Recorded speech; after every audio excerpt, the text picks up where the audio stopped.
All right. Hello, everybody. Hello, away. Oh my God, it's been so long. I am so sorry. Oh, jeez.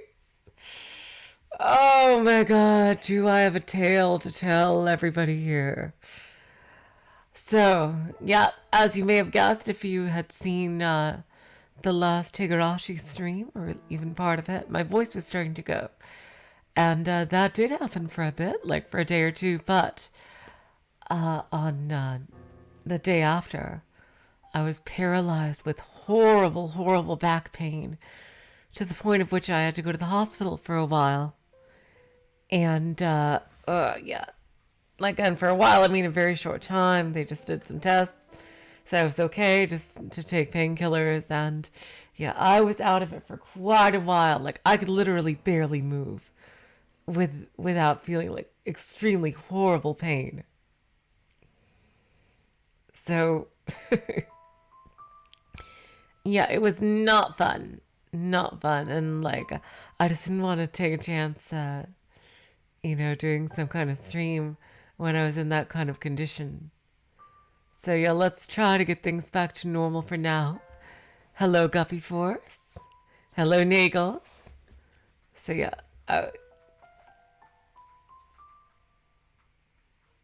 I don't know if y'all missed what I said, but yeah, I was in the hospital for a little bit with just really horrible back pain.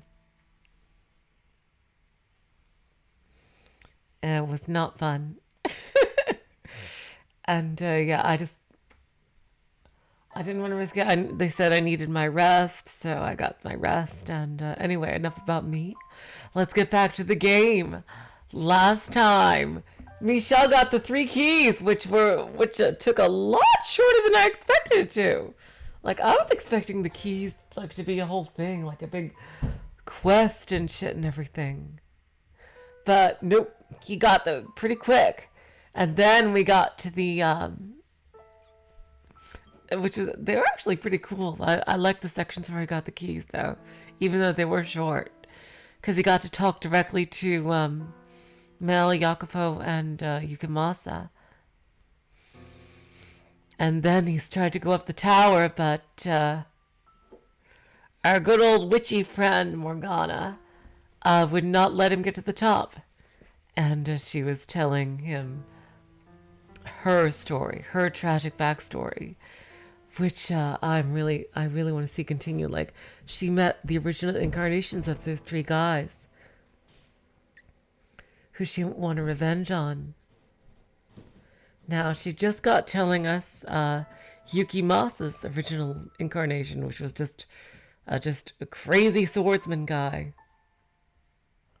Like, I have a feeling like her life is going to go back and forth. Like, she's going to continually have hope snatched away from her. It is not going to be a fun ride.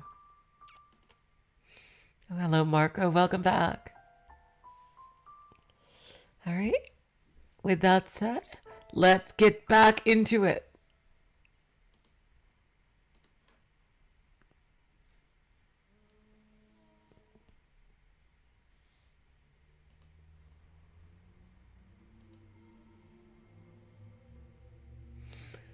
Wrapped in absolute darkness, warm blood spills out onto my cheeks, my hair, my skin. Chunks of human flesh rain down on me. My God. Make it stop! Pitter patter, pitter patter. There's no end to the deluge. The smell of death fills the air.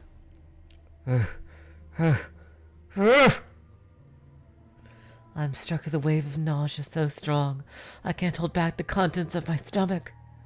But when my mouth opens to vomit, blood pours into it. Oh my God! Oh God, that is disgusting.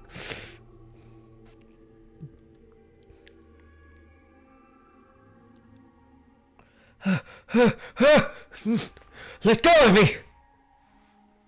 Dead bodies grab at my ankle, dragging me down. Yeah, Morgana, you're totally human. This is just a normal, everyday human thing that humans can do. To where? hell or to the mountain of corpses? Now do you understand that there was a time, if but briefly, when I was happy, when I felt human emotions. But I wish I never had. If I had remained confident in my daughter of God, Shell, then I doubt I would have felt so much terror at the sight of death.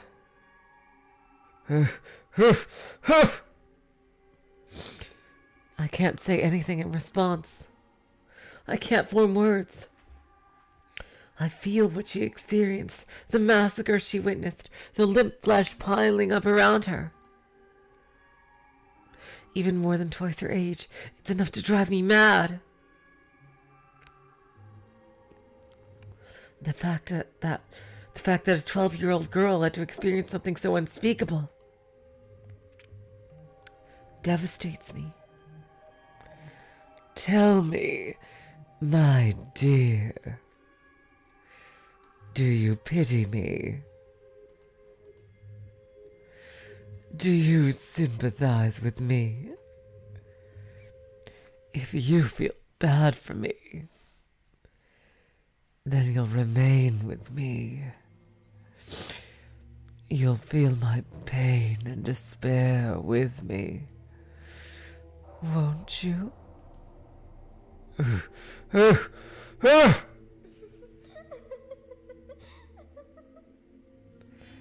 The witch's cackle echoes through the pile of bodies. There's not a speck of light.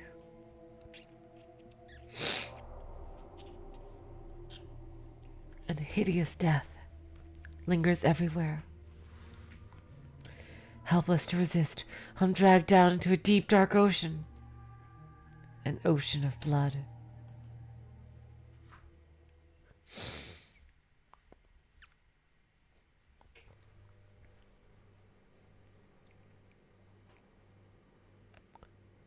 Now, on with the story.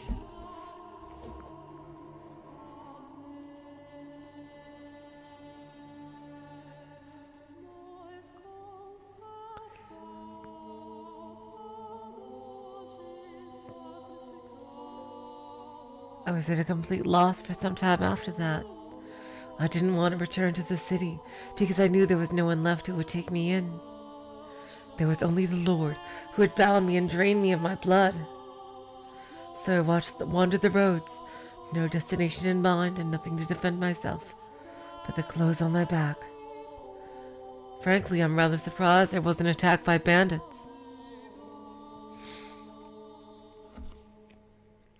After walking for days without food or water, my mind was hazy and my exhaustion at a peak. In the distance, I saw a lake. So driven by my thirst, I turned my unsteady feet towards the water, not caring that it took me off the main road. And it turned out that was the correct choice, because there was a small cottage beside the lake. Smoke rising from the chimney, telling me that it wasn't abandoned. Out of sheer desperation, I knocked on the door. No one answered. The door wasn't locked, so I slowly, hesitantly pushed it open. And beyond it, I found an old woman sitting dead in a chair. Damn! The woman was a witch. By trade, that is. Oh, wow, that is a lucky break for her.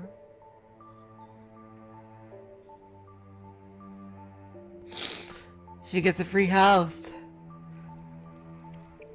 It appeared she had had a deep knowledge of the medicinal herbs, using it to make an assortment of medicines. In her cabinets were dozens of small glass bottles containing dried, powdered leaves and crushed berries, among other things. On the fire was a cauldron, liquid bubbling inside. The woman looked as though she was asleep. Presumably, she had passed away of old age, for there were no sign of bandits that had been rooting through the cottage, and she had a look of absolute serenity on her face. Looking over at the woman's dead body, I didn't cross myself. I envied her. Dragging the woman's body by her feet, I dumped her into the lake. Do you think so? Doing so makes me a bad person? Makes me unsaintly? Like, seriously, you were a little girl. I don't know what you could have done otherwise. Well, I didn't have anywhere else to go, and the owner of the cozy cottage was no longer of this world. There was no reason I couldn't fill the home in her stead, was there? I deserved to have somewhere I felt comfortable after everything I'd been through, didn't I? And so, I took up residence in the old witch's cottage. I remained there until my 16th year. Wow! Damn, that was nice for her. She got to live there for 4 years. By 16, a terrible cynicism had taken root in my heart. I had no trust for people, completely understandably. I shut them out, building high walls around myself.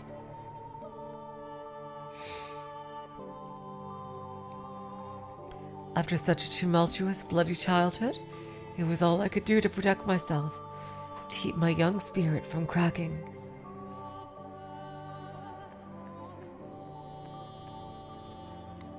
Nevertheless, travelers would, on occasion, pay the old witch's cottage a visit, seeking her medicines. Whenever someone arrived, I would cautiously crack the door open, telling them they could trade for whatever they wanted with food, and never showing my face.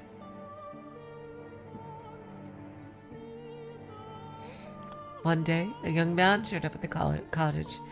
I'm guessing this is Mel. Yep, sister. Yep, this is Mel. My sister has fallen very ill, and she desperately needs medicine. He was very soft-spoken. There was a distinct kindness in his voice, which I thought unusual. Curious.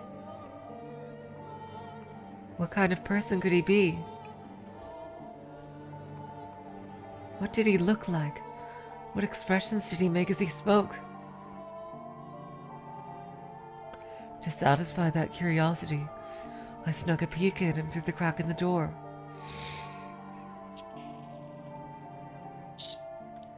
Yup, it's Mel, all right. He was a handsome young man with flowing flaxen hair, and upon seeing me, he didn't flinch back in disgust. He smiled. According to him, his younger sister had fallen gravely ill, and though they had tried a number of remedies, she was still bedridden. The medicines I gave him too had no effect, but he persisted in his quest, visiting me again and again for new combinations to try. He wanted nothing more than to relieve even the slightest bit of his sister's suffering.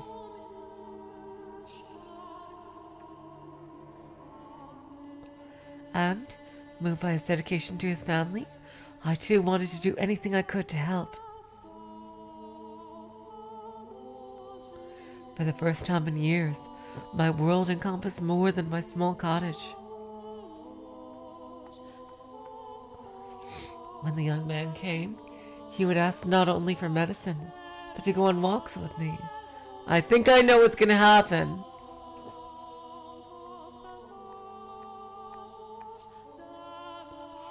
He volunteered to spend time with me, despite my horrifying appearance. It's not healthy to stay holed up inside all the time. You've got this beautiful lake right here. What do you say we take a little walk around the shoreline? He said with a smile, taking me by the hand. We spoke as we circled the lakeside. His voice was always soft and pleasant, like a ray of light shining through a crack in the walls.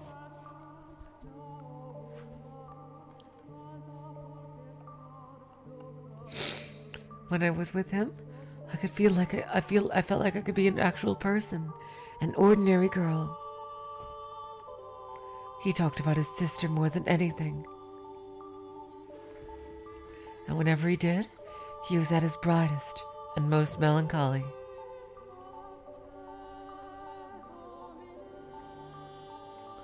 The young man had been a member of a noble house, but disputes over who was the rightful heir had forced him and his sister out.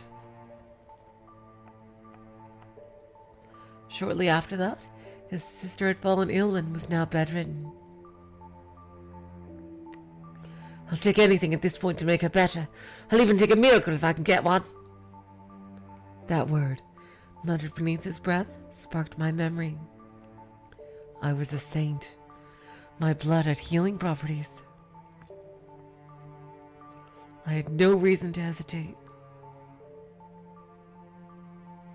Someone needed my help, and who deserved it more than this kind-hearted young man's sister? So I decided to tell him what I really was. That my blood had miraculous powers, that it had saved people. That the moment I had been born, the drought plaguing my village had come to an end. That I had been known as a saint, the daughter of God. I told him everything, and he believed it all. He led me to his house, where a pale, sickly young girl lay in bed.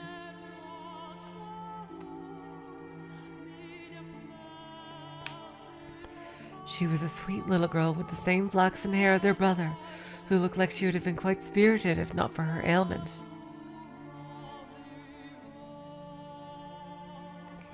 It was touching to see the two siblings sitting there together, quietly holding each other. I would gladly give my blood for the two of them. And so I made a new cut on my arm, which had healed considerably thanks to the slave and the woman of the brothel.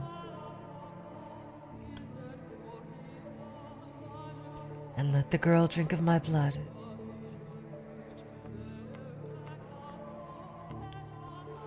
Neither of them had any doubts about my sainthood. And because they believed, a miracle occurred. The flaxen-haired girl recovered enough to get her out of bed. I was extremely proud of myself. I felt like for once I had actually saved someone's life. The only issue was, she didn't make a complete recovery. Oh boy, what happened?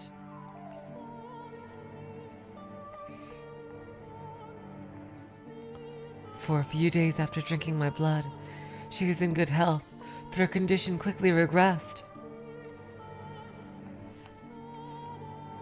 I was deeply perplexed by this. A miracle had undoubtedly taken place, but it was only temporary.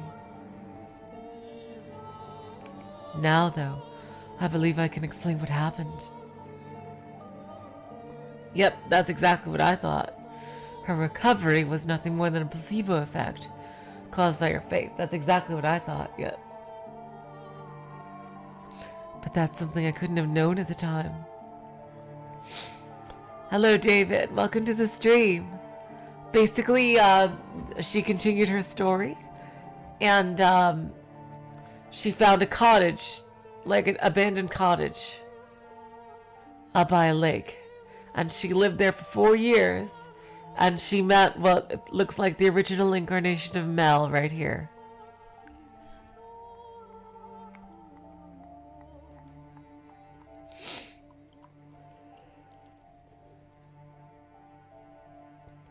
We were all three perplexed, and we were all three disheartened. Nevertheless, I was prepared to give her my blood as many times as needed.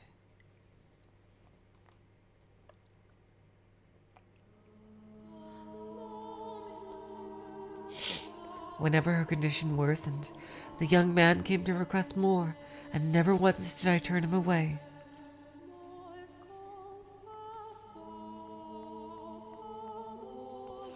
Oh boy. On the contrary, I enthusiastically offered her my services.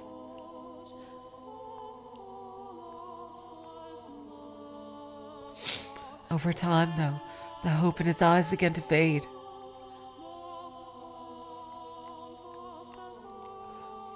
He asked me on fewer walks, and he seemed hesitant to look me in the eye. I assume it was out of discomfort, out of guilt, out of shame about asking for blood.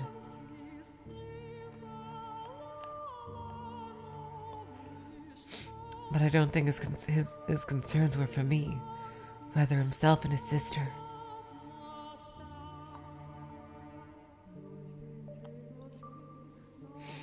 As I mentioned earlier, blood was considered unclean in our time. And not only was I giving mine away, I was having his sister imbibe it. Looking at it that way, it would hardly be a surprise for him or anyone else to think what I was doing depraved.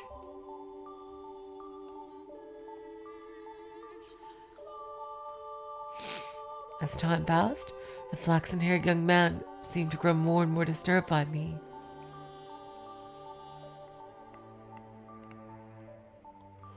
That was what I got for opening up. That was what I got for letting his kind, warm light shine in on me.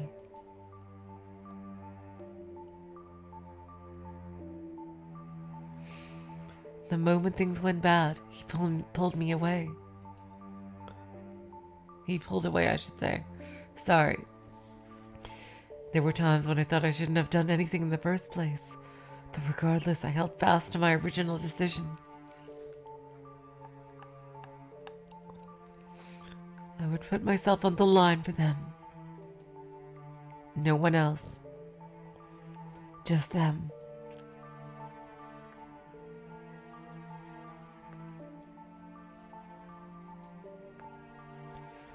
Even if he was afraid of me or had no interest in seeing me, I would continue offering her my blood.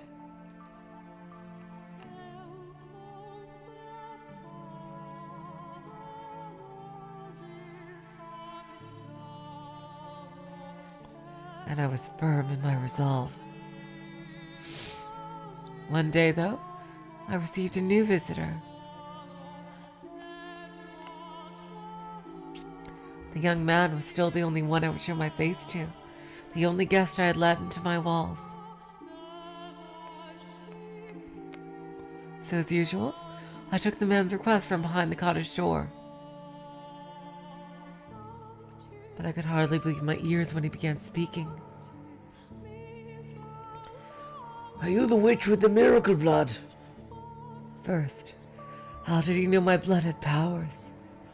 Second, why had he called me a witch and not a saint? Third, why did he sound like the man who had slaughtered the slave carriage? Oh, wow!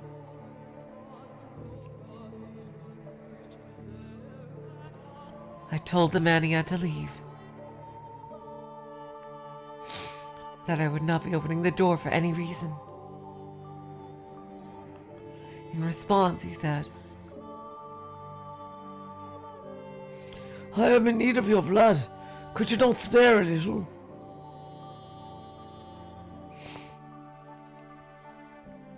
My blood was for the sick and needy. I would never spare a drop for a murderer like him. And I told the man exactly that, demanding he leave.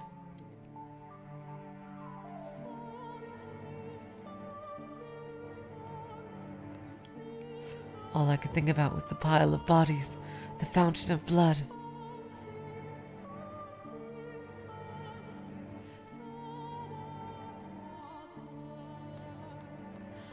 The man drenched in crimson, wearing a ghastly smirk. I trembled behind the door, fearing he may go on another such rampage. But instead, he gave a simple, "As you say," and went on his way. I let out a deep sigh of relief, which is when I realized tears were rolling down both of my cheeks, like an ordinary girl.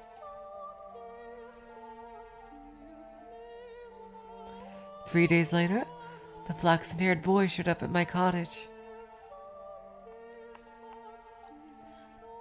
I'm sort of feeling so distant lately. I want to talk things over.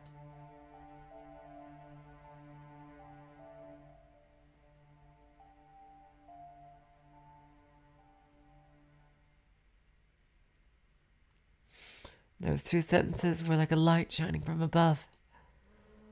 I wanted to talk to him too. I wanted to take a walk around the lake and listen to him talk about nothing. She was really in love with Mel. Oh, wow. I wanted to experience the warmth of his world once more.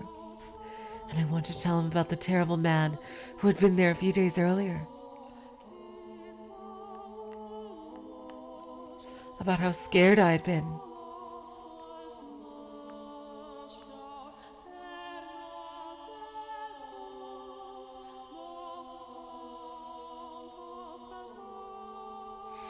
I wanted to tell him. I wanted him to tell me it would be all right.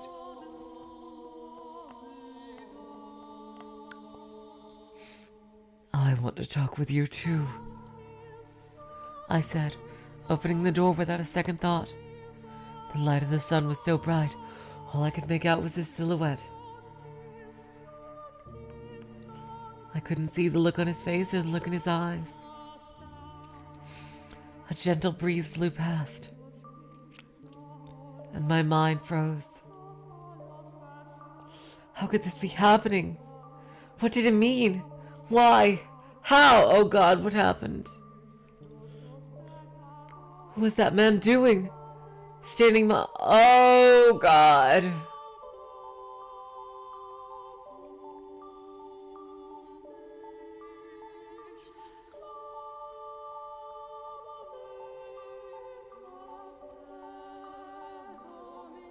Why was he carrying a sword? Hello, Joel. Welcome to the stream. Why was he coming into my house? And why did he swing it down, severing my... Oh my God! I was in a daze. I couldn't make sense of anything. I didn't want to. My God! Past Mel is an asshole. Oh my God.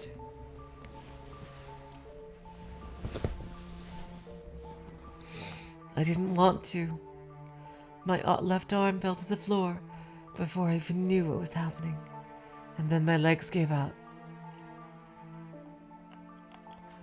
Hello, T. Welcome to the stream. The pain, searing and unbearable, came a few moments later, and as I was lying in an ever-expanding pool of my own blood.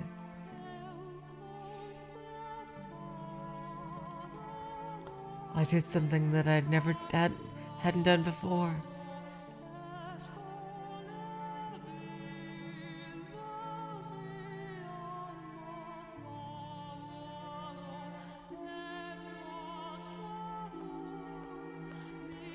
That I had resisted doing no matter how much blood the Lord had stolen from me.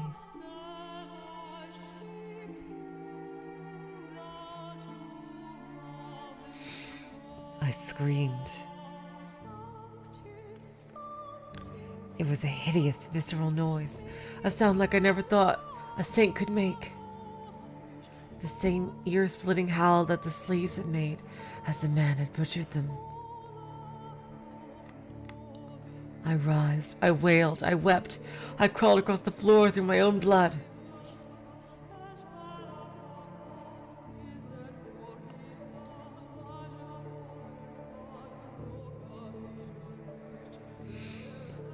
I begged and I begged and I begged for my life.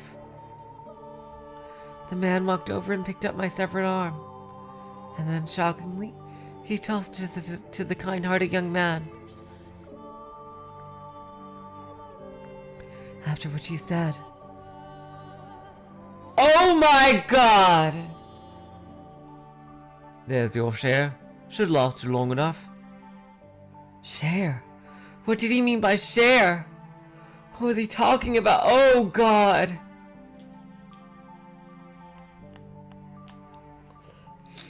Why had he given him my arm? And why had he taken it? Why was he talking like they knew each other? Why? Why?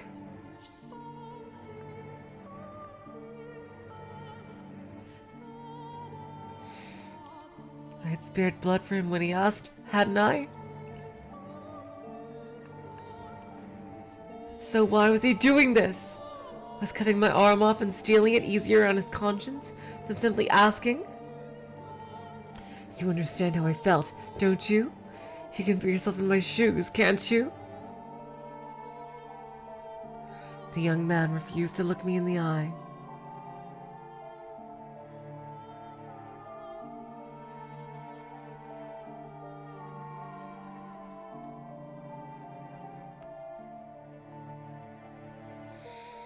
Holding my bloody arm in his trembling hands, he fled from the cottage as quickly as his legs would allow. The man then walked over and picked me up. I had neither the strength nor willpower to resist. Holding me in his arms, he began to speak, telling me things I didn't want to know.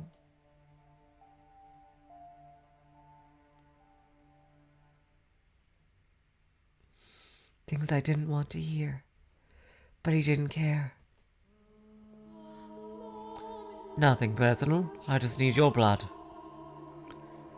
Without it, she'll lose her church. Who the fuck is he talking about? Don't take it personally. Tell me, is there anyone in the world who wouldn't feel a bit of spite after being put through such torture?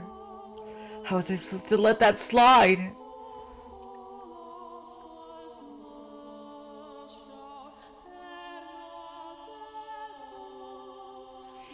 No one's that much of a saint.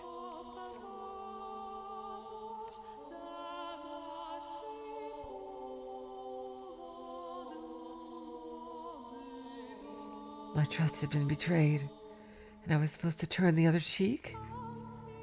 A man had barged into my home uninvited and cut off my arm, and I was supposed to smile and take it?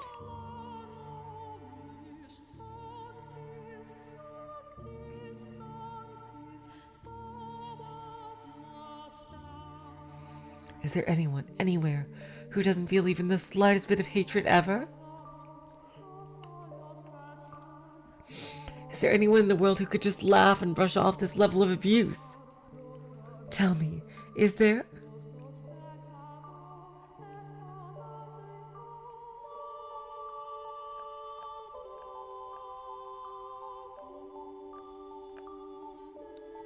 How could I not hold a grudge? How could I not despise them? How could I possibly forgive them? Tell me, please. Tell me, how could I? She needs the money. I needed some way of getting enough money to keep her church running. So the Lord made me an offer. Oh my God.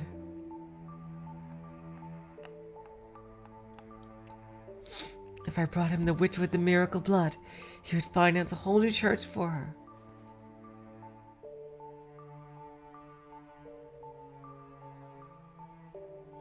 The Lord? Why him again? Why couldn't he leave me alone? After trying to kill me during one of his blood Sabbaths, why was he after my blood once more? I can't believe he's still looking for her.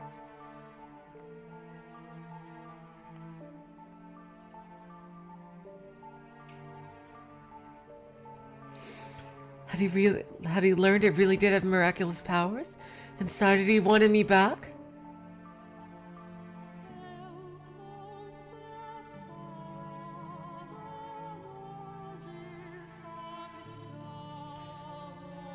You get to be the sacrifice. To keep her church from collapsing. To keep her world from collapsing. Sacrifice. Excuse me, what? And what's all this about keeping her church from collapsing? You murdered a carriage full of innocent people.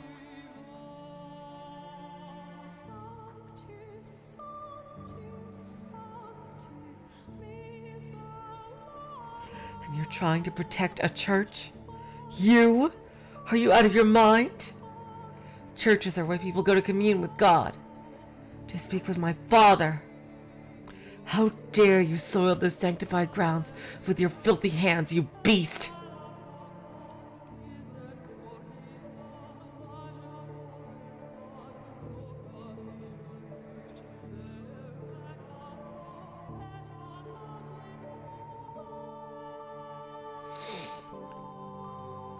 It's insulting, sacrilegious, repulsive. Just what do you think we are?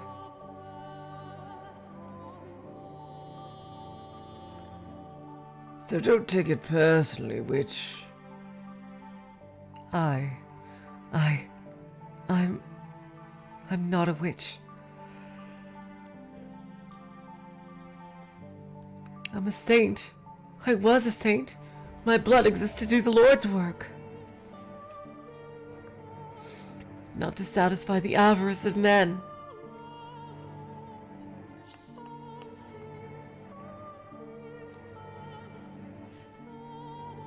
Why is this happening to me? The man brought me back to the city, but instead of taking me to the Lord's manor, he brought me to a church on the city's outskirts.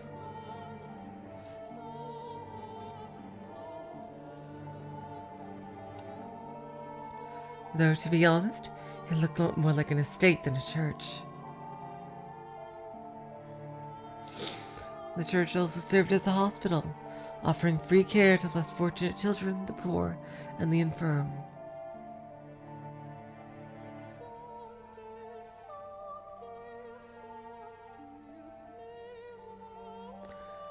That was when I learned why he had said they needed money.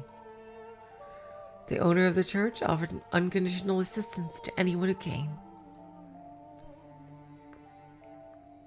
Even when food supplies ran low, they would ration their own in order to keep helping others.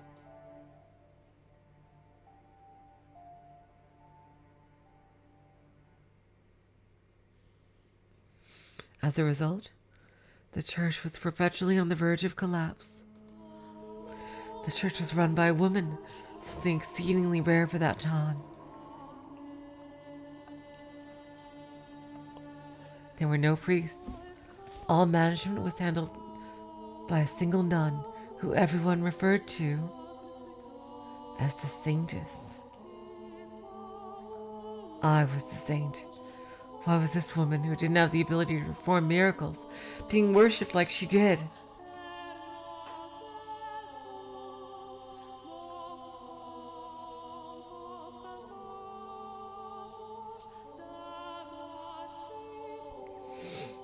Why did the people of the city idolize her? Hello, Lambda Delta, welcome to the stream. Why were their smiles all directed at her? Why was I not in her place?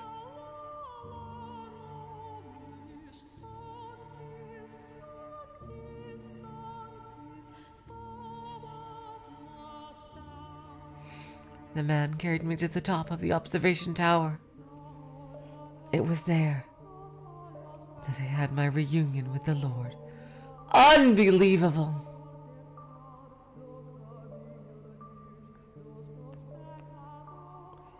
I was to spill my blood for the people of the city, but also for the Lord's profit.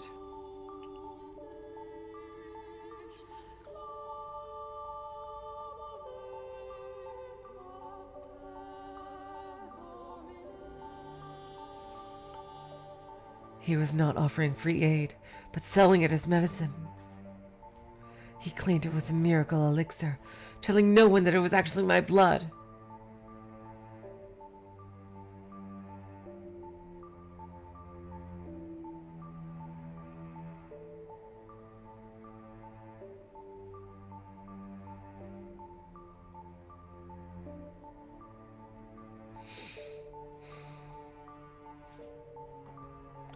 telling it was mixed with a beautiful red wine, and drinking it would cure you of any ailment. If they knew it was actually the blood of a witch, they would think it unclean, they would fear it.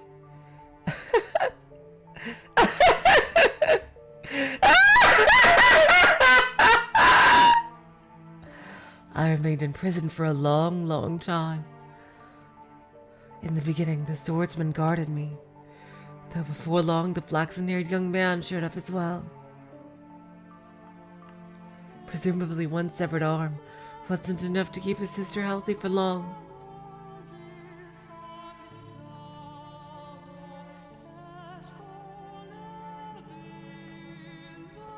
In listening to their conversations, I learned that to ensure no one else could get in, the observation tower was sealed with 3 locks.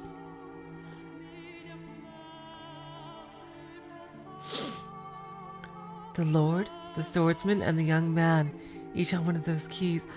So the Lord is Jacopo! Oh my god.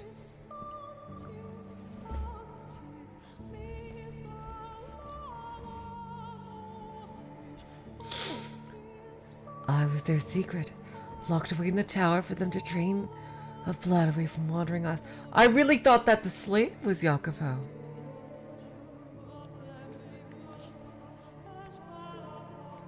Time went on, and I grew progressively weaker. Joelbridge, you missed the beginning. There was a time skip of 4 years. She's like 16 now.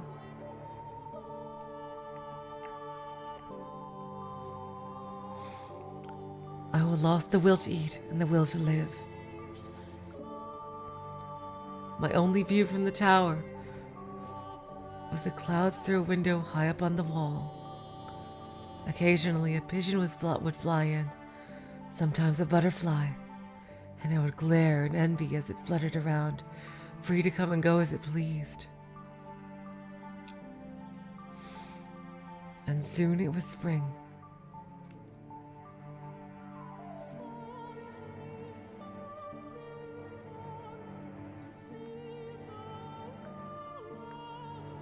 Every spring, the church held a festival to pray for the coming year's harvest and the people's well-being. I think I know what's going to happen now.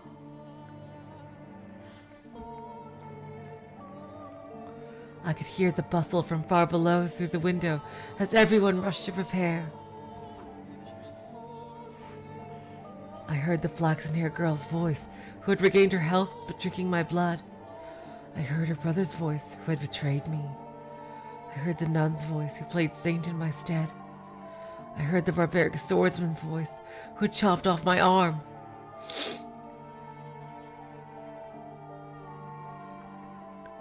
And I heard the Lord's voice, the root of all my suffering.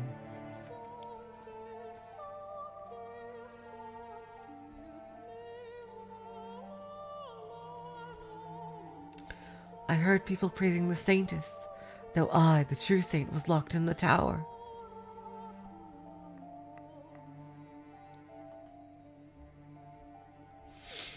I heard people thanking the Lord for his generous donations and miracle medicine, though it had all come from me.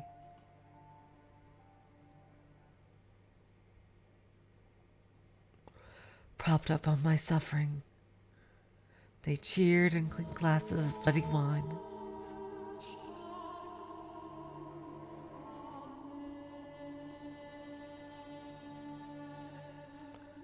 Those merry, peaceful, cheerful, spirited sinners' voices resounded in my tower.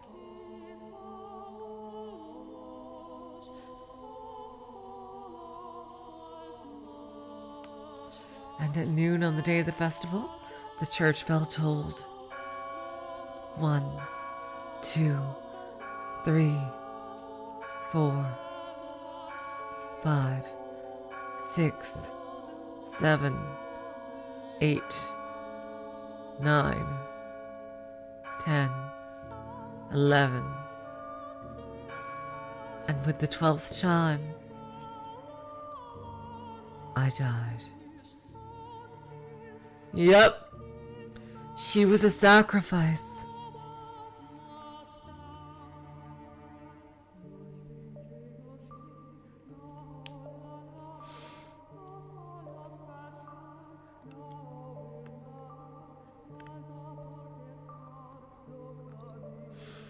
As the bell's last pealing faded into silence, the tower door swung open.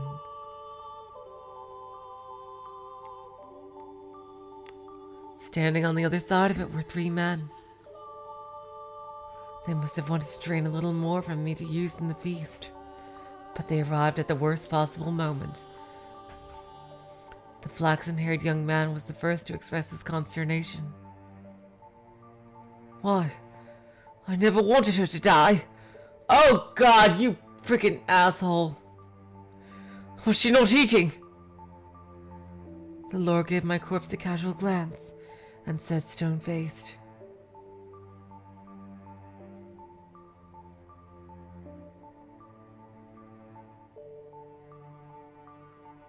"Seal the tower off." Seal the tower off. Understood? No one finds out about this. How can you be so calm? Do you understand what you've done? Huh. Pin the blame on me.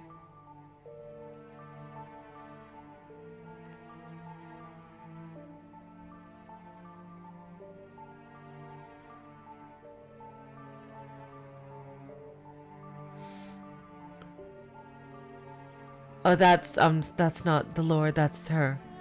Yep, exactly, David Lohman. This is the white-haired girl story from door 1. Yep, exactly. Wait a minute, so I was wrong. The white-haired girl. I thought the white-haired girl was actually...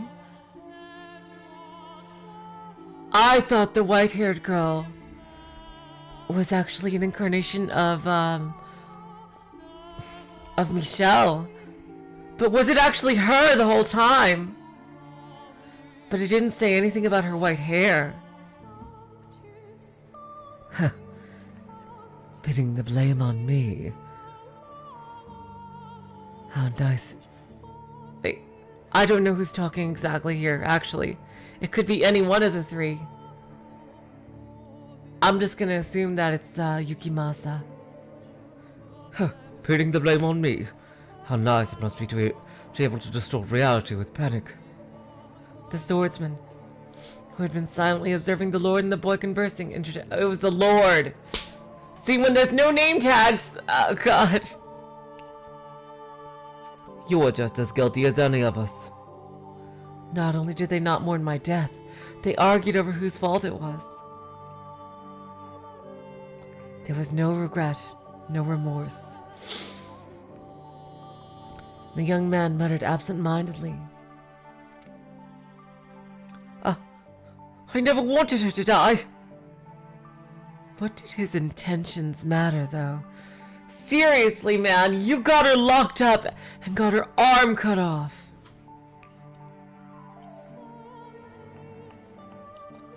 It was his betrayal that had ultimately tethered me to this mansion.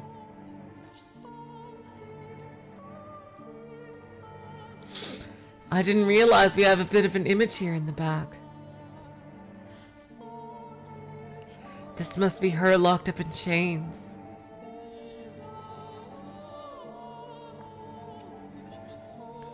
But the fact that they didn't grieve my death and instead squabbled amongst themselves like filthy rats was the final straw. How could I not despise them? I don't believe I actually had the power to perform miracles when I was alive. It was all faith, the illusion of belief.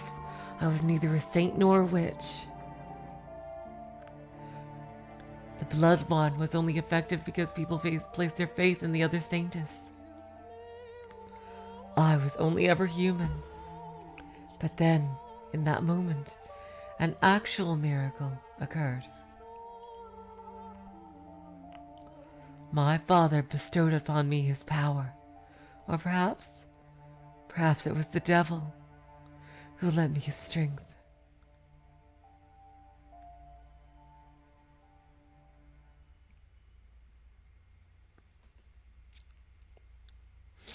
I was looking down upon my own dead body, my own wretched self. There was nothing beautiful about the pile of bones I had become. I could almost smell the rotting flesh.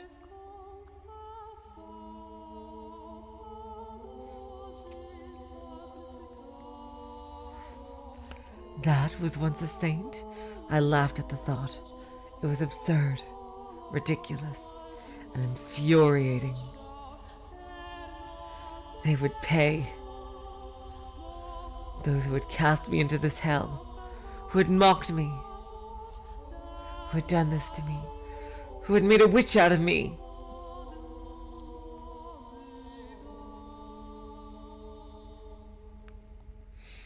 Hatred coursed through me.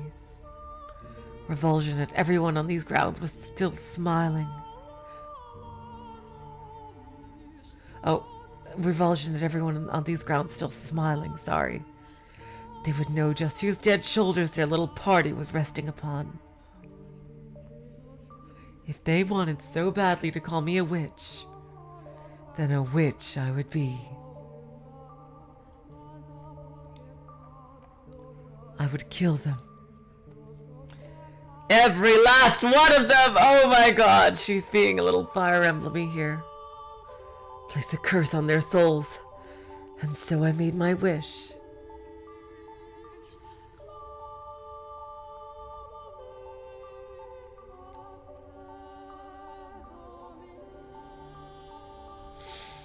Most people might consider it a curse, but to me it was most certainly a wish. And my father, or maybe the devil, granted that wish.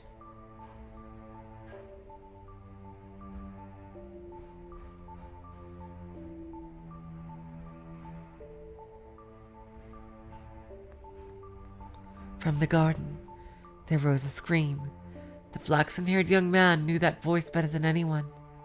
He went deathly pale, darting down the spiral staircase until he reached a window. A young girl was on her knees, vomiting blood in the grass.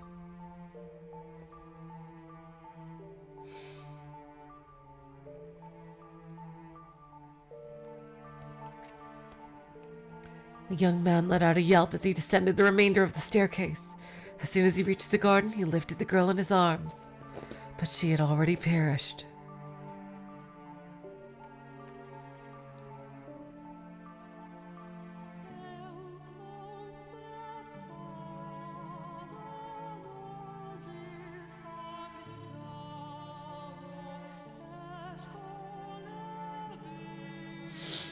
Realizing this, he cried to the heavens, saying the one thing he should have kept to himself. The witch killed her. Fucking hell! The blood of the witch killed my sister! The wine you're drinking is no medicine. It's the blood of the witch! You're all drinking witch blood! Crushed by the loss of his only family.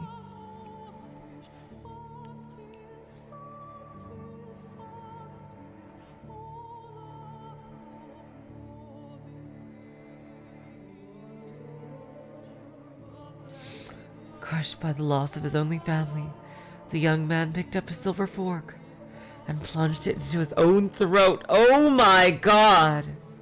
Ending his life. Naturally, there was an uproar.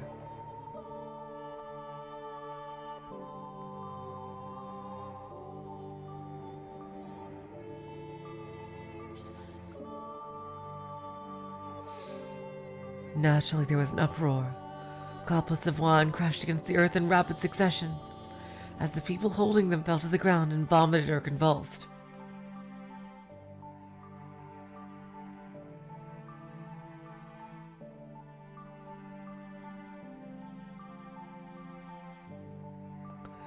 The nun was the first target of their outrage, what she had claimed to be medicine.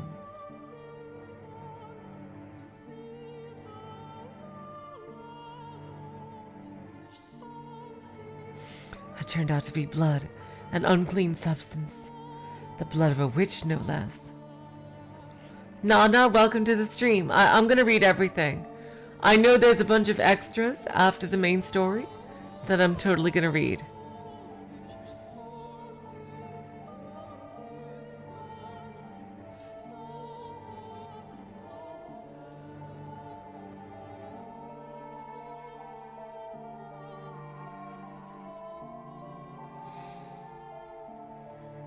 A servant of the church, a servant of the Lord, had given her followers blood to drink.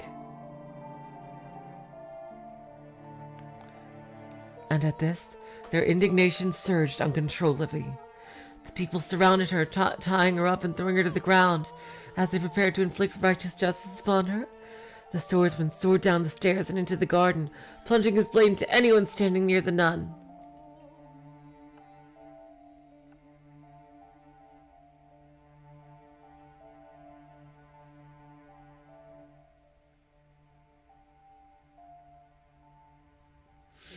The cries of agony ringing through the church grounds were ear-splitting. It was no longer a place of God, but hell on earth. I don't know what chart there is, Void Dweller. Welcome to the stream, by the way. But I will read as much as I can.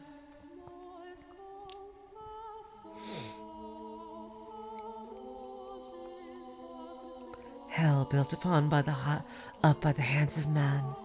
Hell painted red with the blood of their brothers.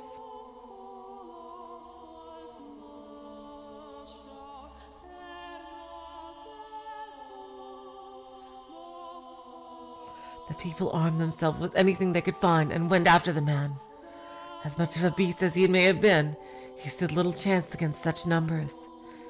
Interesting. So there is amount of so freaking he does have a preset kill limit apparently. Jeez.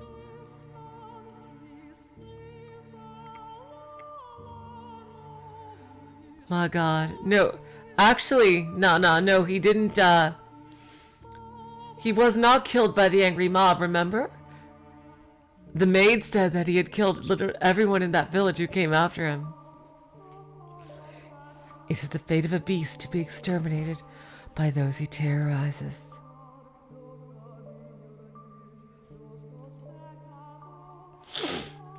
And once he was gone, the nun had no one left to protect her. She too was consumed by their frenzy. All that remained was an inextinguishable inferno. Hysteria and despair, madness and outrage, and no outlet for it. It was a revolt that made the slaves' uprising at the Lord's Manor look like a game.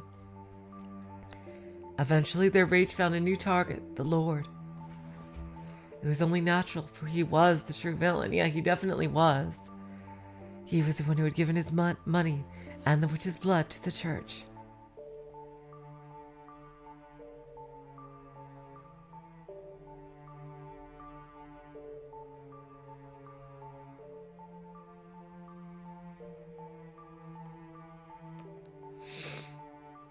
He was the one who had profited off of it. And above all, people often resented those who stood above them, particularly in times of unrest. The city resounded with cries for the Lord's head, and he looked down upon it from the safety of the observation tower.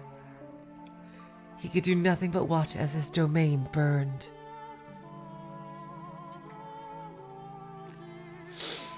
I can only imagine how painful that must have been. But before long, having seemingly made his peace, he began descending the spiral staircase.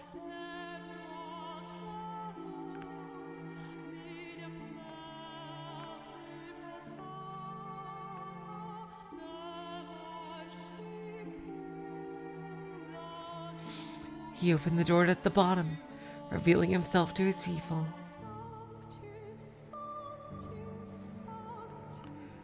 But before the door had swung all the way open, before he had a chance to say his final words, someone ran a blade through his chest. Oh, yeah.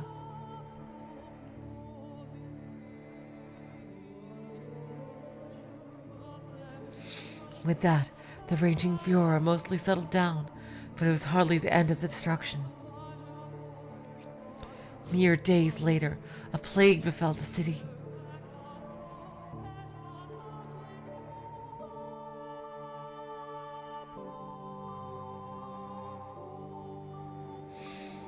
Dreadful black spots covered the flesh of the infected.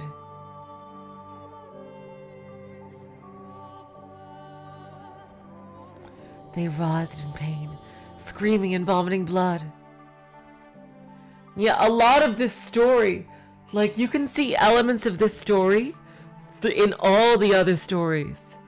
It's crazy. She's basically all four stories put together. Ghastly howls echo through the streets, as though the whole city has been possessed. She was also betrayed, just like by someone, just like Yakovo was.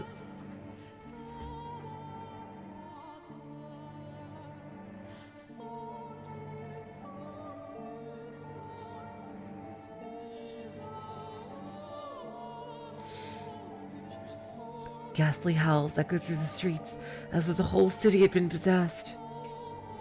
It became a cursed land. In their diseased haze, the people muttered again and again.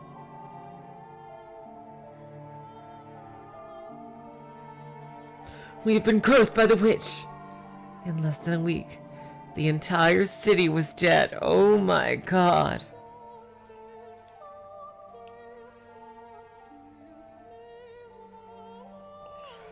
Oh my god, you're right, Joel. She makes them suffer by living with the pain. Oh my god. Just as she had to do.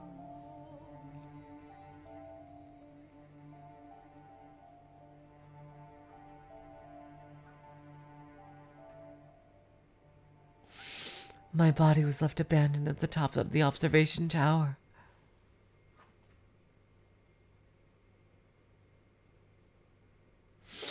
As if to seal the curse away in their final days, the people shuttered all the windows, wrapping the house in darkness.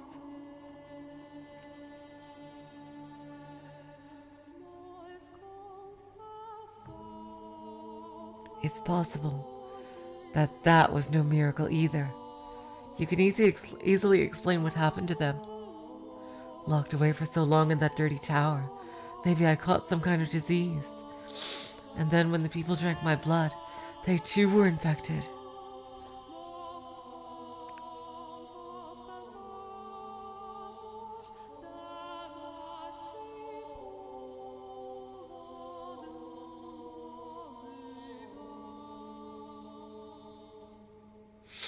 Hardly anything out of the ordinary about that. The first to die, the girl, had already been ill. Her body merely chose the worst possible time to yield to her ailment. Oh my god. That was all that had happened. Indeed, it was nothing more than a fluke.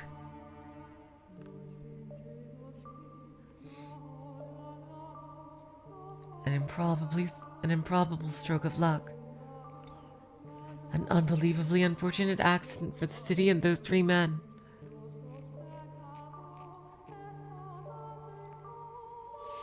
And an indescribably fortunate accident for myself.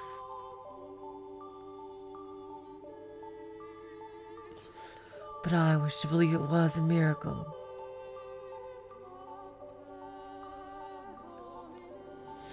That even if my blood didn't have healing properties, and even if I wasn't a saint, my wish, my curse, was what caused that uprising.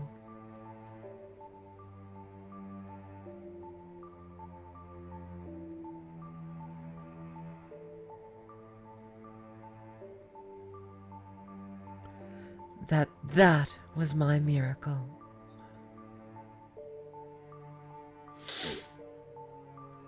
Yeah, that is very interesting, David. It's like she's discounting all the supernatural explanations.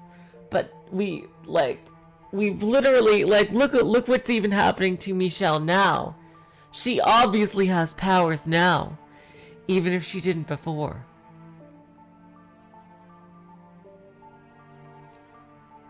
Granted to me by God, or the devil.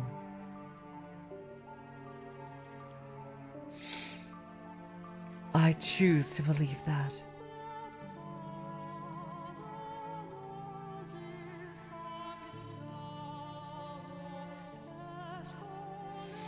And that my miracle took on its true form thereafter. My curse had brought death upon the three men. But for whatever reason, my rancor was far from sated. They had died. So what? Death is but a transient agony. It's nothing compared to what I went through. So I made my next wish.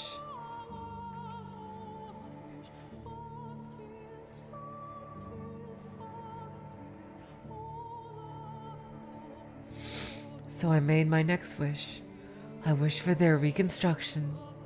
Here we go. I wish eternal suffering on their souls. I wish to trap them in a never-ending cycle of pain and hatred. This was my wish for the flaxen-haired young man. He treasured his dear sister, and he desired a quiet life. So I wish for him to have just that. Oh my God! Wait a minute. Was Giselle the saintess? Oh my God. Was Giselle the saintess? She must be, because how she suffered. Remember? She claimed that she was the witch. So she literally tried to make her believe that she was the witch. Giselle is probably the saintess then. And I wished for his dearly beloved sister to love him more than anything in the world. Oh my God. Damn. That is twisted. My God, Morgana, you are the monkey's paw to end all monkey's paws. For his world to be destroyed by love gone too far. This was my wish for the beast-like man. He was conscious of his tendency for violence, and he yearned to be more human. So I had his inner beast toned up just a little. Just a little! Just a little! Just a little! Yeah, just a little. Oh my God, David Loman, I gotta say it. I gotta read that line. David Loman. Morgana is saying, I shall show you a sticky wicket, Melrose! I saw to it that he would never be human, so he would never have the peace he so desired. My wish for the Lord was the most straightforward. He seemed to have great affection for wealth and authority, so I ensured those were the only things he could ever have. Damn! Who needs love or friendship when you could be drowning in power?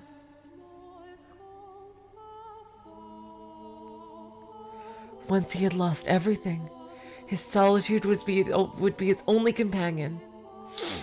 Wishes can come true. As long as you hold fast. Never stop wishing. Never surrender. They can come true. Eternal suffering on all their souls.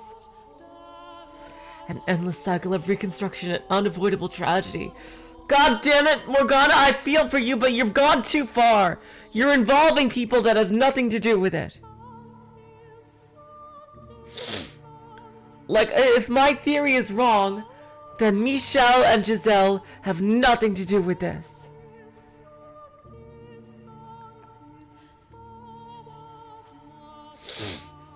Tell me, my dear, do you sympathize with me?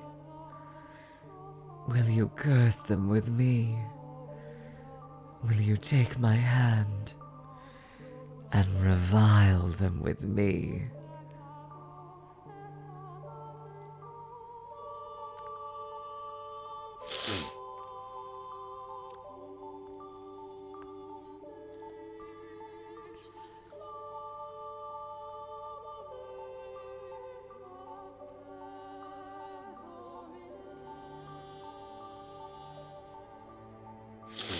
Exactly, Marco.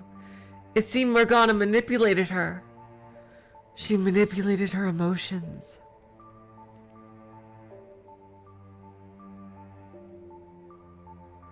Exactly that.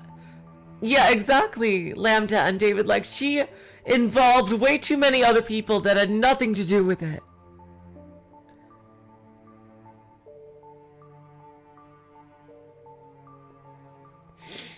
Like, what did Giselle, if Giselle is not the saintess, what did she do to deserve this fate?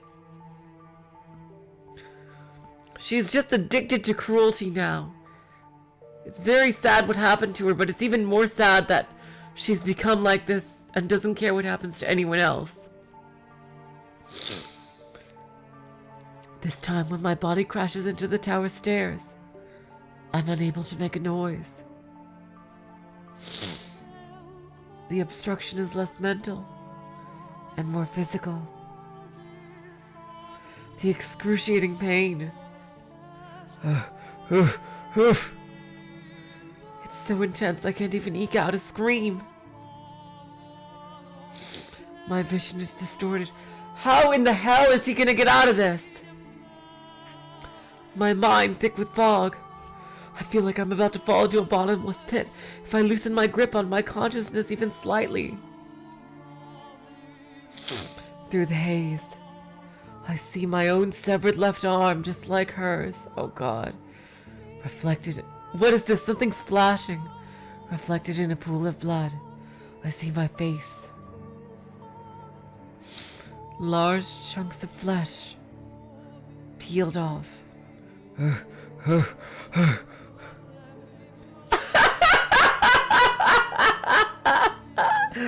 Look at you, trying to crawl up those stairs like a worm! How pathetic. It's like I'm looking at my old self. What is flashing here? I can barely form a coherent thought. Something is flashing. I can't lament her inhuman fate.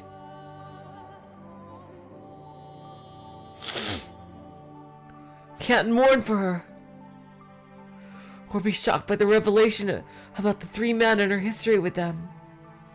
Pain. It fills every corner of my mind. Every nook and cranny of my body. You figured it out by now, haven't you, my dear?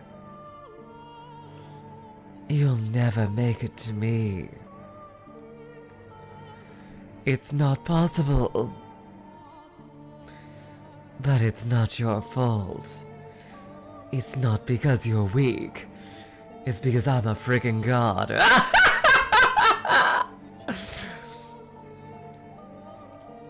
There's simply no one else who can bear this pain.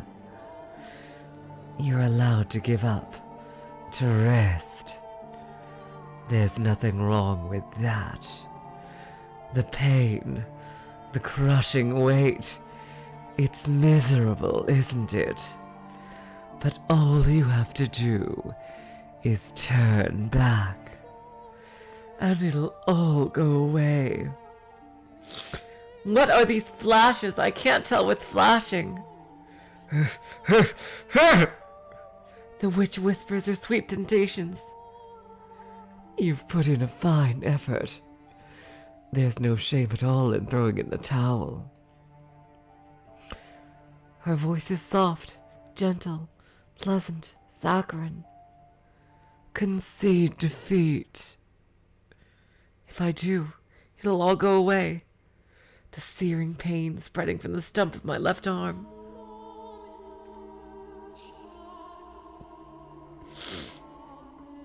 The sensation of being perpetually drained of my blood.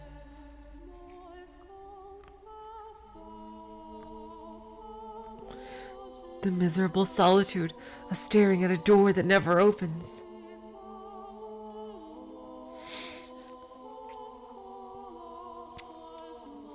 The laughter I can hear through the window.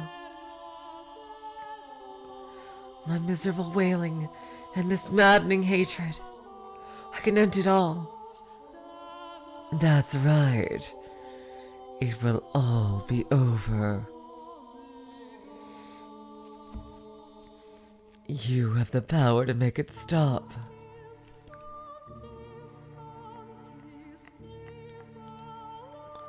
Make it all stop. Giselle. No! I can't let that happen. No, I have to get her back at my side. I'll do anything to take her back, even if it means I end up as a thousand tiny scraps of meat. I will not give up on her for any reason. My God! Damn! I believe a certain Witch of Resurrection has a lot in common with you right now, Michel.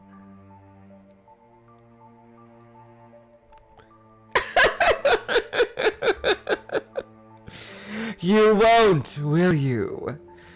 Oh, such beautiful resolve. Willing to sacrifice yourself to save the girl. Like a hero of legend. Or maybe a fairy tale prince. No. I am no hero, and I am no prince. I'm a human, an ordinary man. I don't have any extraordinary potential. I'm not a courageous leader or a charismatic general. I'm just a regular man in love with a regular woman who refuses to lose her badass. I don't need any other accomplishments. Only that. That's all I need. Because I'm just a regular man. My one act of resistance. It doesn't matter what you say. It doesn't matter how much you cut me up. Nothing changes what I have to do. I have to take her back and set her free of this mansion. Nothing else. And never will I back down on that. Arms or no, as long as I can move, I must push forward. I must make my way to the woman who waited for me for so long. Up to the top of the tower. Forward, ever onward.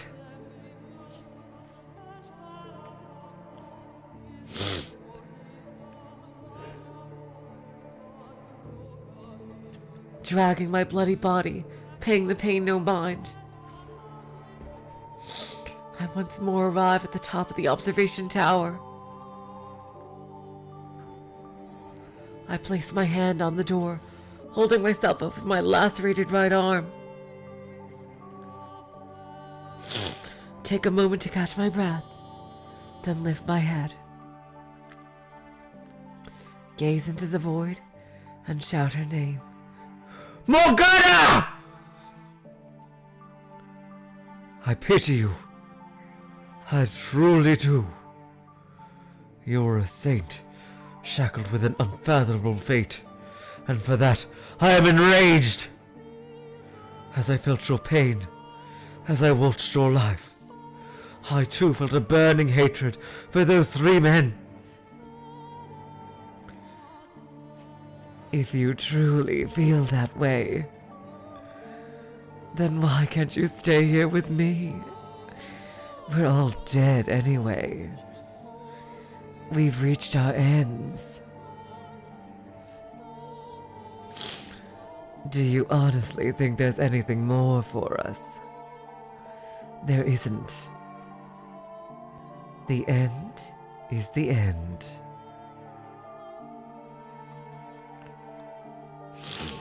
So what do you say that the three of us, me, you, Giselle, torture the three of them and everyone they cared about? No, because we're not vindictive assholes.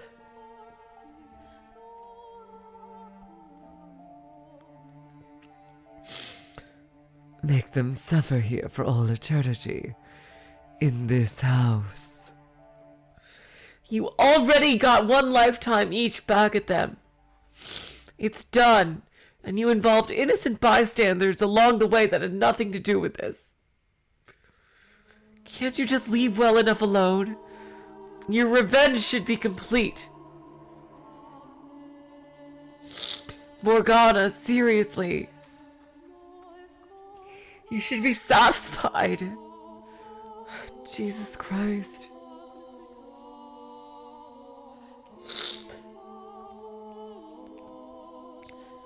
Make them suffer here for all eternity, in this house.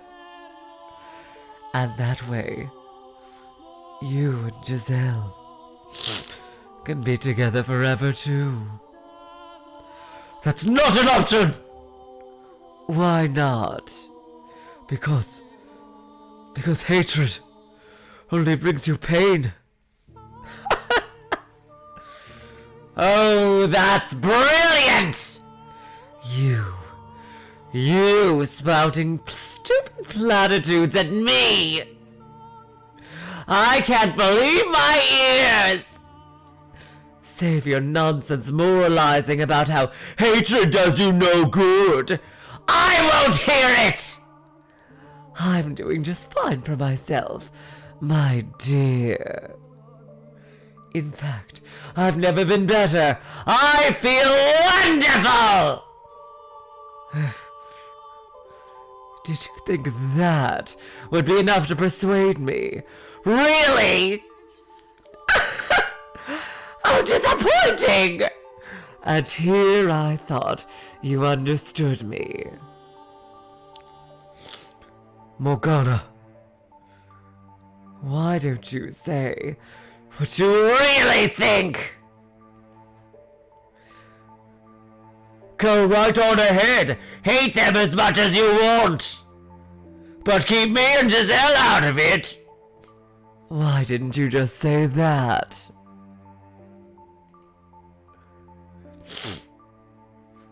I do feel bad, truthfully, for all the time we spent together.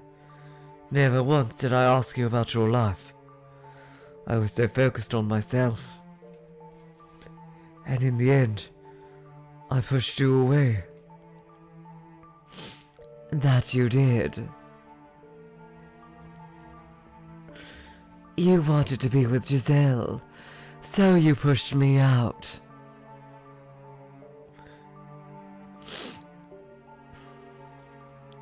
I wish I had asked you sooner. It wouldn't have changed anything, though. Guppy Force, you are way too nice to me, seriously. Oh my god, but thank you, though. And exactly, David Lohman, she is totally not fine. I think the only way out of this, to beat Morgana, we gotta freaking, give her some fucking therapy.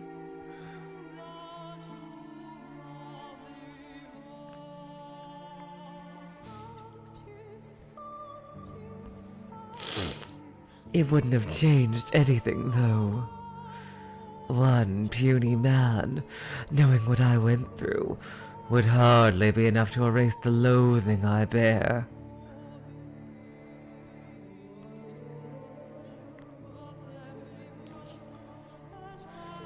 It would have turned out the same regardless.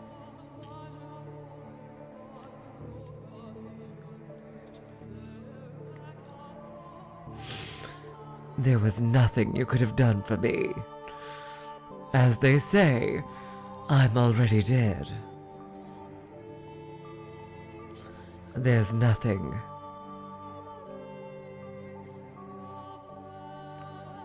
Still, I would like to apologize. Had I known what you carried in your heart, perhaps I could have chosen my words better. Instead of rejecting you, I could have chosen some other response. I cannot remain in this house, nor can I allow her to stay either. So I would like to apologize for both my past actions and my present. Damn, Michel is such a badass! My God, this man! Seriously, what a badass! She was not expecting that. Oh my God, what's gonna happen now? Well, in that case, open the door, Michel. I take another moment to catch my breath. And then I gather my strength into the hand on the door. Blood seeps from my fingertips, slowly trickling down the rough surface.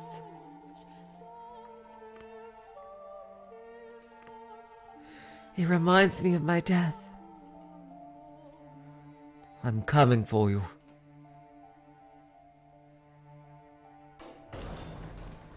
I push open the door, praying that it will be the last.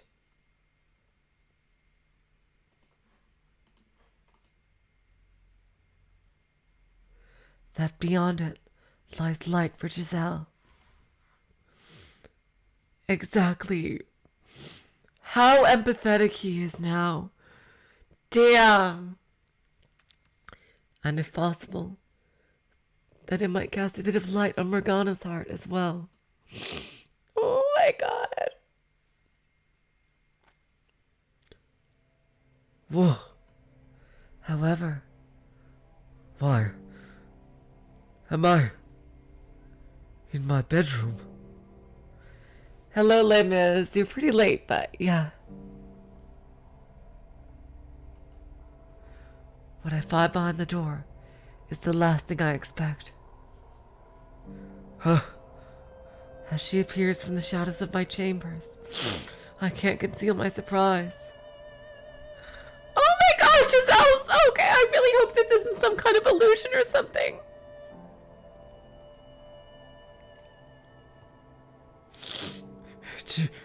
Giselle! Is this... Oh, Michel had the same thought I did. Is this another illusion? Morgana! No, it's not. Oh, God damn it, that's Giselle. No, it's not. I'm the real me. Thank you for coming all the way here for me. She's thanking me. So why isn't she smiling? That was very kind and courageous of you, Michel. I'm deeply moved.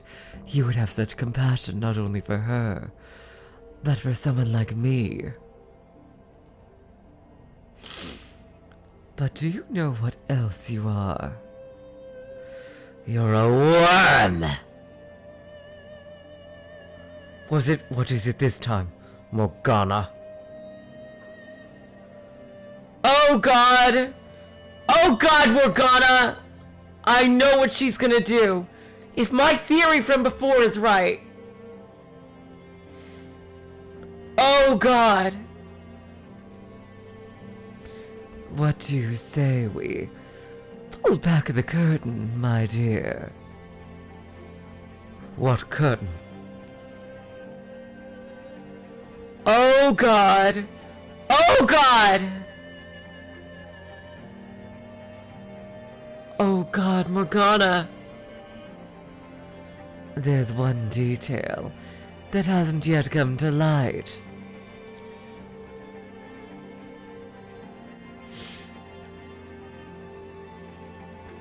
This isn't your first return to the mansion, is it? Really? You've been back numerous times.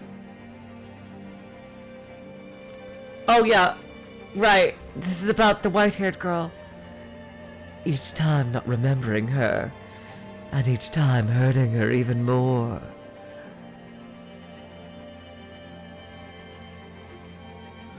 What are you talking about? What am I talking about? Oh, you know good and well, my dear! Or do you honestly believe that all the other pieces were in their rightful places, and you alone were some exception? I never. Tell me, how was it? Living in so many different eras, not knowing who you were, and playing with all the different men. I knew it! I knew it! No, you're out of your mind! You make it sound like I was... Not like... My dear! You are the white-haired girl! I knew it! I fucking knew it! Enough. How could anyone possibly confuse me with her? To tell you the truth, I couldn't see you as anyone else. I fucking knew it! I fucking knew it! I fucking knew it! It had to be! Cause that, like, how else would she keep her promise to Giselle? Seriously, how else would she keep her promise to Giselle? About them meeting up all the time. Your white hair, red eyes, porcelain skin, and your name. Tell me, what about you isn't the same? We're not the same person! I'm a...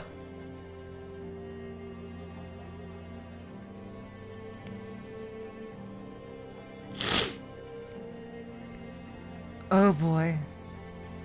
I saw the letter. Whoa! The one you had hidden. No. And you didn't think that was worth mentioning? No. Giselle, I didn't mean... You're exactly right, my dear Giselle. He deceived you. He kept a very important secret from you. Despite showing up before you multiple times, he cast you aside again and again. No, no, that wasn't me. It wasn't! It all makes sense now. Nothing you ever did was for me. Giselle! I... Go on, Giselle. Tell him exactly how you feel. Michel. Don't. Please don't. Please don't say it. Not that, please. I'm begging you. You're Stop. Please don't, Giselle. not actually. Please. Don't say it! I'm not at all. Are you?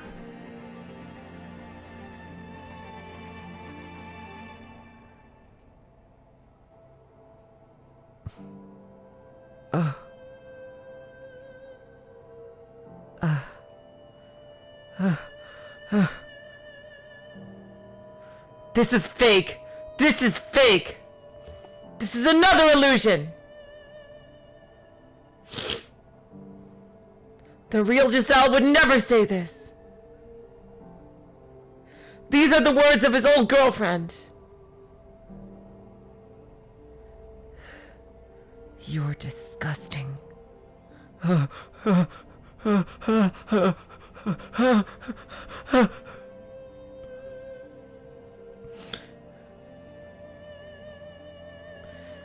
The real Giselle would never say that!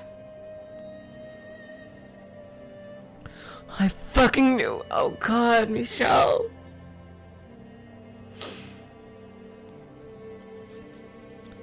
You were the only one it could have been, my dear. The only one who could have been the white-haired girl. Hello, Aki42, and no, I don't think it's quite that simple.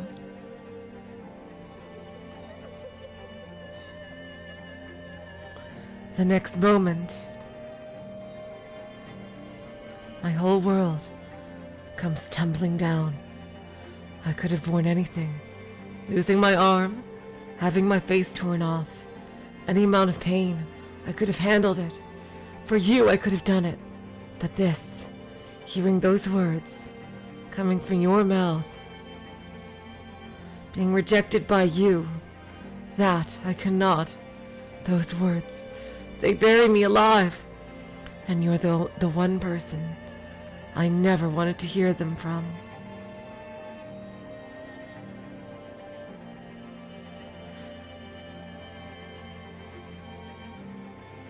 Michel, this is not real! That's another illusion!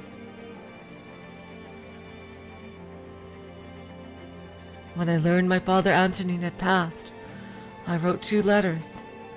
One to my brother and one to my mother.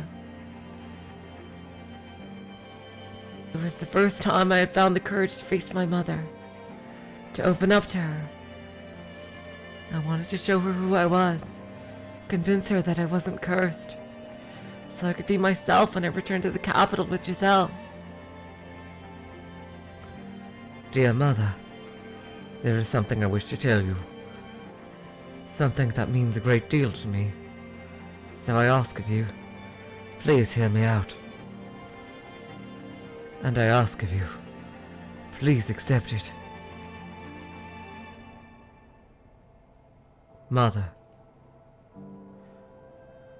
I no longer bear any resentment for my present lot in life. Nevertheless, I would ask of you to concede one thing, that I was never cursed, that I was always your son. Oh God, Michel, oh God! Oh God, Michel!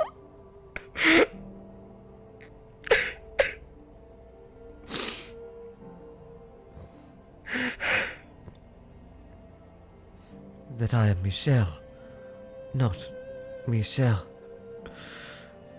I have found someone whom I care for dearly, a woman, and I love her with all my heart. I would like to spend the rest of my life with her. I do not wish for much, simply to have a quiet life with her, to go through our days together, man and woman. That is the one thing I want. Mother, I know you're aware that my body is no longer female. How did he do that? How did he do that? Must have been some kind of magic or something. I am a man. My heart is male. And I ask of you, how did he do that in the 10th century? With some kind of magic? to please accept that. I have no grudge with you. In fact, I am incredibly grateful to you for bringing me into this world. With love, your dearest son. Shortly after sending that letter, I was killed.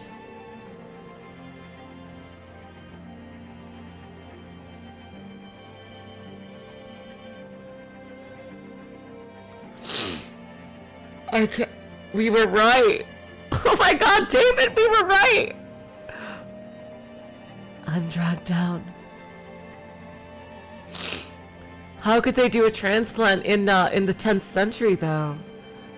They don't even have that technology nowadays. Against my will, into the darkness. Beneath me spreads my own past. Hello, Kamada. Welcome to the stream. Yeah, okay. Get some sleep so you can watch it later. My door, the door I swore to never open. But despite all my efforts to resist, the door sucks me in.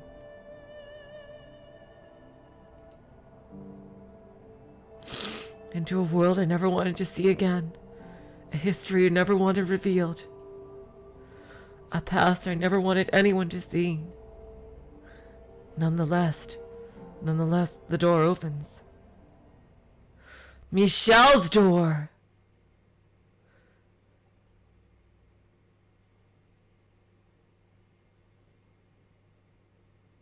"1086, the seventh door." Oh my god. Okay, you guys, I know it's a bit early, but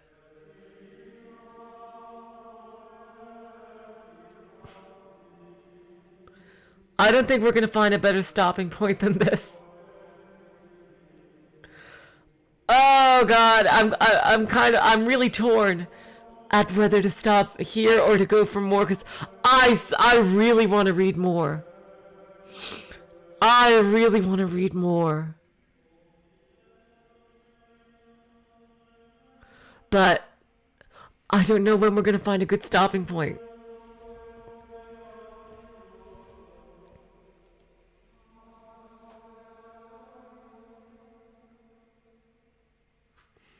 You think this is a good place to stop?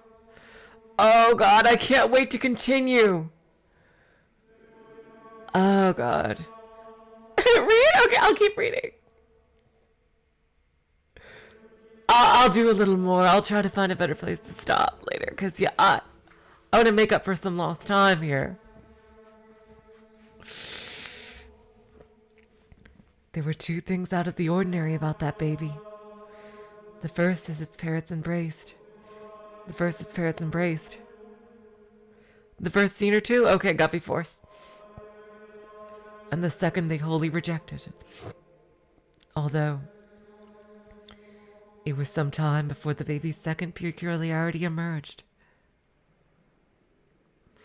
Hello, Dexter. Until it finally did. No one was any the wiser. Not even the child itself. Its mother surely enjoyed that brief period of happiness before her child finally realized the truth. Blind to the fact that the moment it had let out his first cry, everything came crashing down. To this day, she still doesn't know the child she gave birth to, that she set loose a curse upon the world, a curse that turned angels into demons, humans into witches.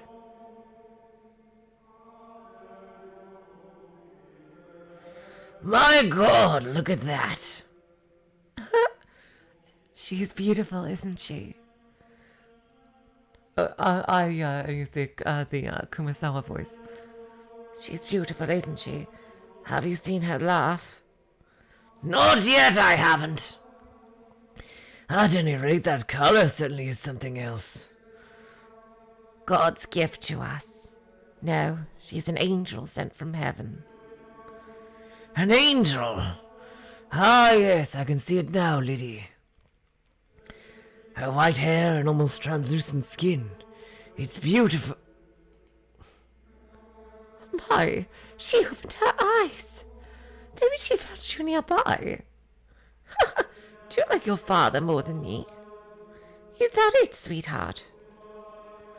Gorgeous, aren't they? Such a deep, enchanting color. Like two little jewels. Ah, that they are. A magnificent shade of red. I've never seen anything like it. And this is our child. She's special. I can feel it. You have to take good care of her. She needs a name. One that's just as special as her. Have you already chosen, Antonin? You were the one begging for a girl. You do it. Besides, I already had to rack my brain for the boys' names. Now it's your turn. Are you really going to let me? My, that's quite a lot of pressure. Name her after an angel, then. Oh, I like that. All right, then. We'll call her Michel, after the Archangel Michael. You grow up to be beautiful as an angel, my Michel. I've always wanted a little girl. Oh, God. Oh, God.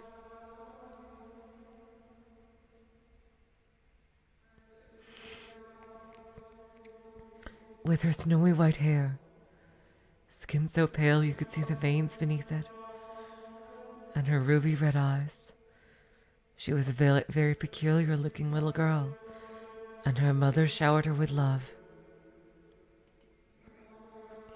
She truly believed her daughter was an angel sent from above, born as a human child. The blessed babe, born a girl, was given an angel's name, Michel. Me.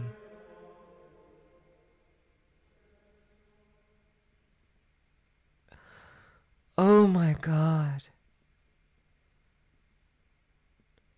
Checkmate. Who the fuck is this guy? Oh, it's his brother. My God. This is the brother. Damn, wow, this art.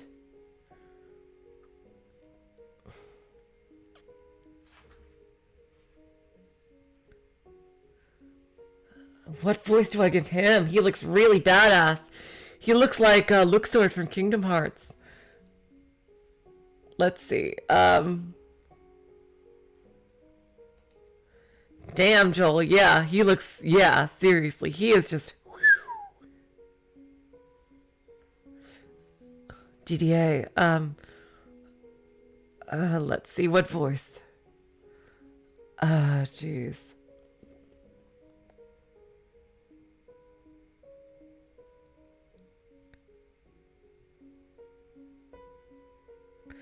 How about, let's see. I feel like I've overused, the Rudolph voice. Let's see. How about, because, like, I figured the voice I used for Michel would actually fit him as well, but, damn. Deep? Okay. Oh, I know. I'll give him the Will voice. Go. I see. That's what you did. Curses. I completely overlooked that. I thought you were advancing with your pawns, but that was all a diversion. You're too short-sighted, DDA. You need to look at the big picture. Sometimes, it's the tactician and not the soldier holding the sword. Huh, you got me. You're quite good at this, Michel. What inspired you to take such an aggressive strategy? It was not inspiration. It was derivation. Derivation? Chess is in many ways similar to real war tactics. Huh, my military texts. You haven't read all of them, have you? I have nothing but time.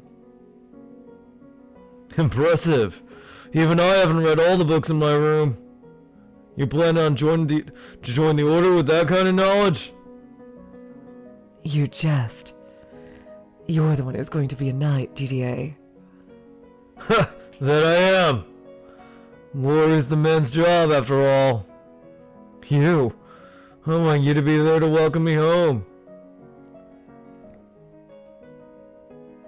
Oh, God. George's.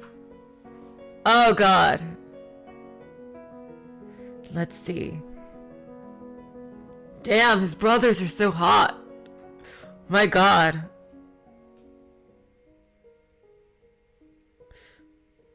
I'm gonna give him the George voice, because his name and he just looks like a George. GDA. Oh, GDA. I'm in a bit of a bind. Oh, hello there, Michel. I didn't know you were home, Georges. Just got back. Yeah. Oh, playing chess again, are you? Let's see. What do we have here? Get away from the board! Yikes! You got trounced, huh? And you call yourself a big brother? As if you're any better. That's not funny, Georges. I cannot approve of someone who can't keep up with the flow of battle becoming a knight. Given our family's rank, you would eventually be put in charge of other soldiers. What? Are you worried about me? No, I'm saying... I've been blessed with such a caring sister. But fear not. I have a guardian angel after all. Where's the logic in that? Yeah, Georges is giving me real shitty vibes, Les Mis. Ahem. Sorry to interrupt your moment, but... Oh my god! Even before, he has the same attitude. Does nobody listen to me? No, don't pout.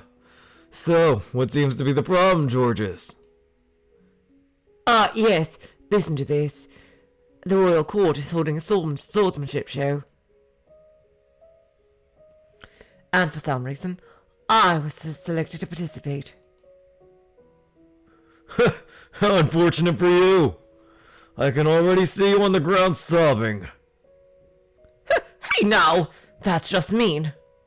Besides, my hands weren't meant to hold a sword. Look at these dainty fingers. They're covered in calluses. Dainty calluses? Tell me, why would they have an artist's sword fight? That's the whole point, I would think. No need to get so worked up. No one's expecting you to win. Maybe not, but we do have a name to worry about.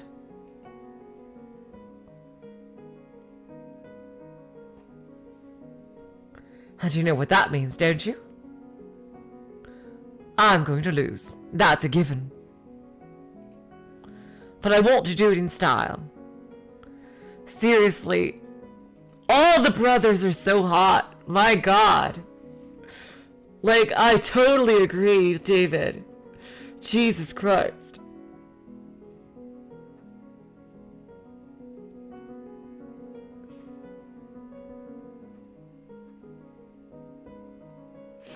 Yeah, Georges didn't give a very good first impression, but I can see he's just a bit of a goof.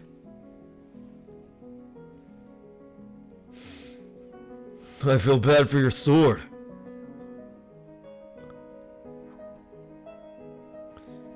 Oh, don't be like that. Now, come on. Time's a wasting. To the courtyard we go! Just so you know, if I train you, I'm gonna train you right. All I want to know is how to look good. Huh? What is it, Michel? May I watch? Fine with me, but you know you can't go outside. I'll be watching from the hall. I can open one of the windows facing the courtyard. Still, you need to be careful. You can't spend too much time in the sun. I know.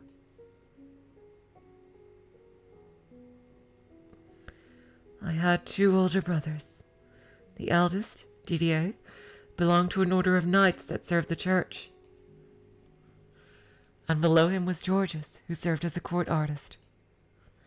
He was, in all likelihood, who would inherit the family estate, as knights were not formally allowed to own property. Oh, that's just like in Game of Thrones.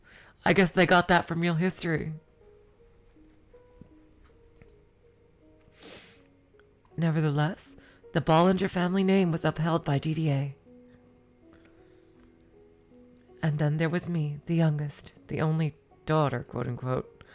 Physically, I was not in particularly good health, but because of the color of my skin, I was hypersensitive to sunlight. I rarely left the estate. My world was contained entirely within these walls.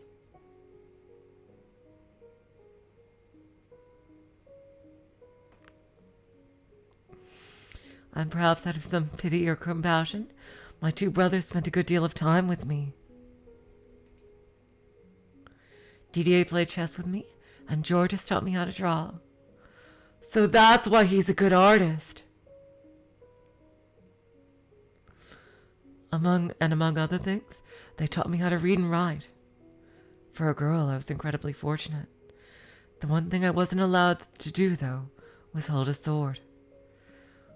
While hardly anything unusual, it bothered me deeply. And it had for as long as I could remember. If I had been told I couldn't do it because I lacked the strength, I probably would have accepted it. But the reason given was not that I was weak. Yeah, he's albino. I'm pretty sure he's albino. Yeah. So that's why he's sensitive to sunlight. But that I was a girl. And with each passing year, the smoldering frustration in the back of my heart grew larger.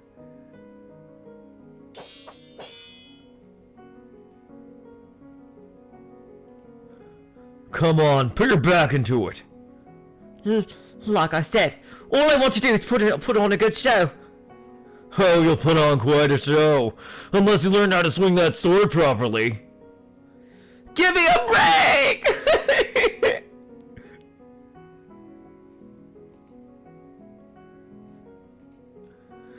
Out in the garden, my two brothers traded swings bare-chested.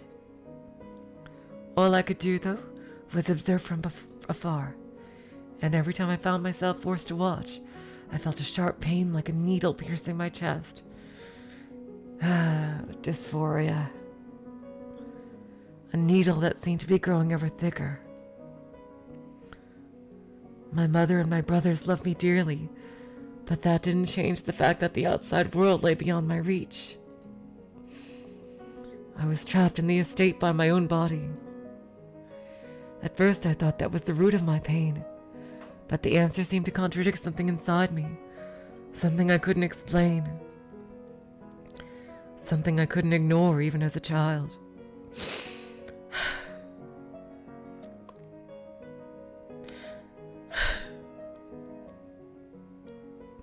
So I searched within myself, trying to find an explanation for the constantly swelling sensation of wrongness inside me. Day after day I gazed into the cavern of my own heart. My, now what are the two of them doing out there? Georges was asked to do a swordsmanship show at the royal court, so Didier is helping him. Swordsmanship? Oh, I just can't stand those shows. Blades are so dangerous. I can't watch people swing them at each other.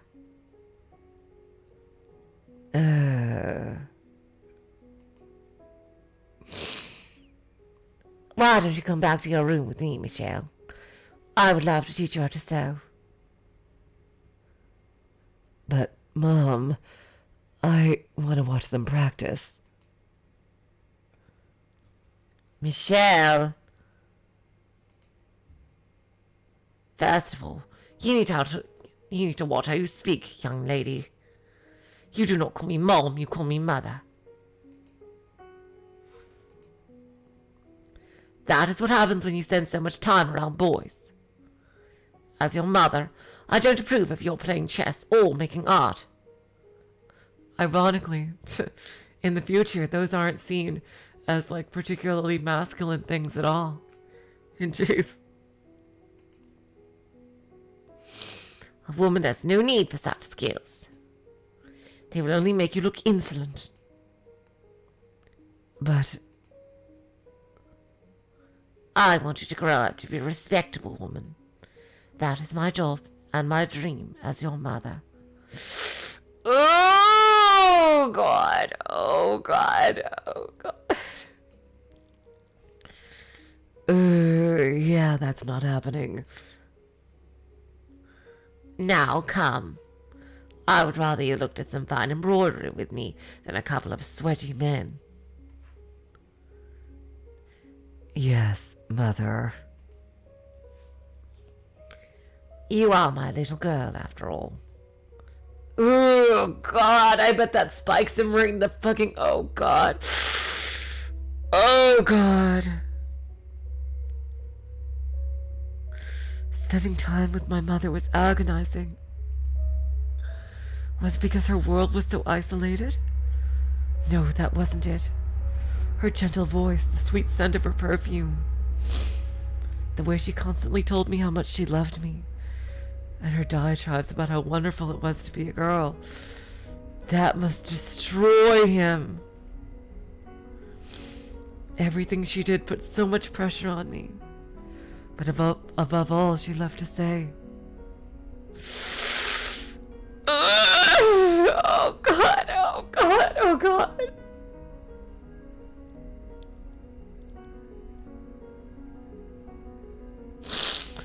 You are my little girl, after all. Oh God.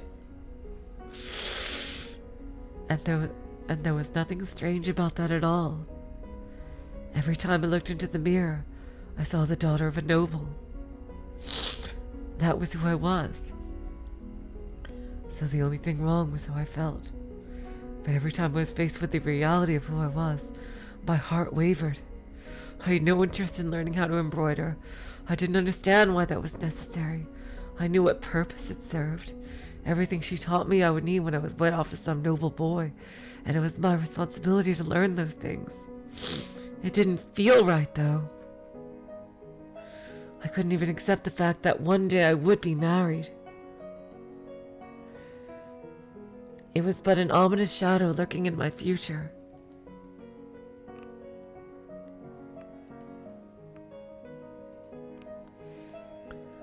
I would have preferred ravaging the books in Didier's room than having a conversation with my mother. Tales of heroes of old and dauntless soldiers, military texts written by tacticians in the midst of war. Thinking about them set my heart aflutter and made me think about my brother. He was training to be a knight. I envisioned armor flecked with rust, a long sword glimmering with the blood of savages. Soon I found myself in my fantasies, imagining how the sword would feel in my hands.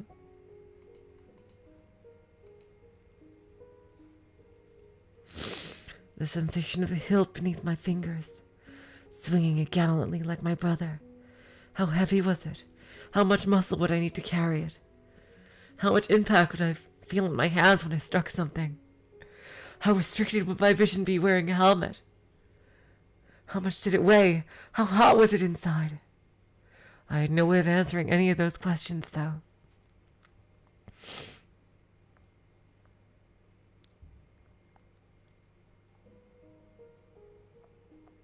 Ha! Kill me now!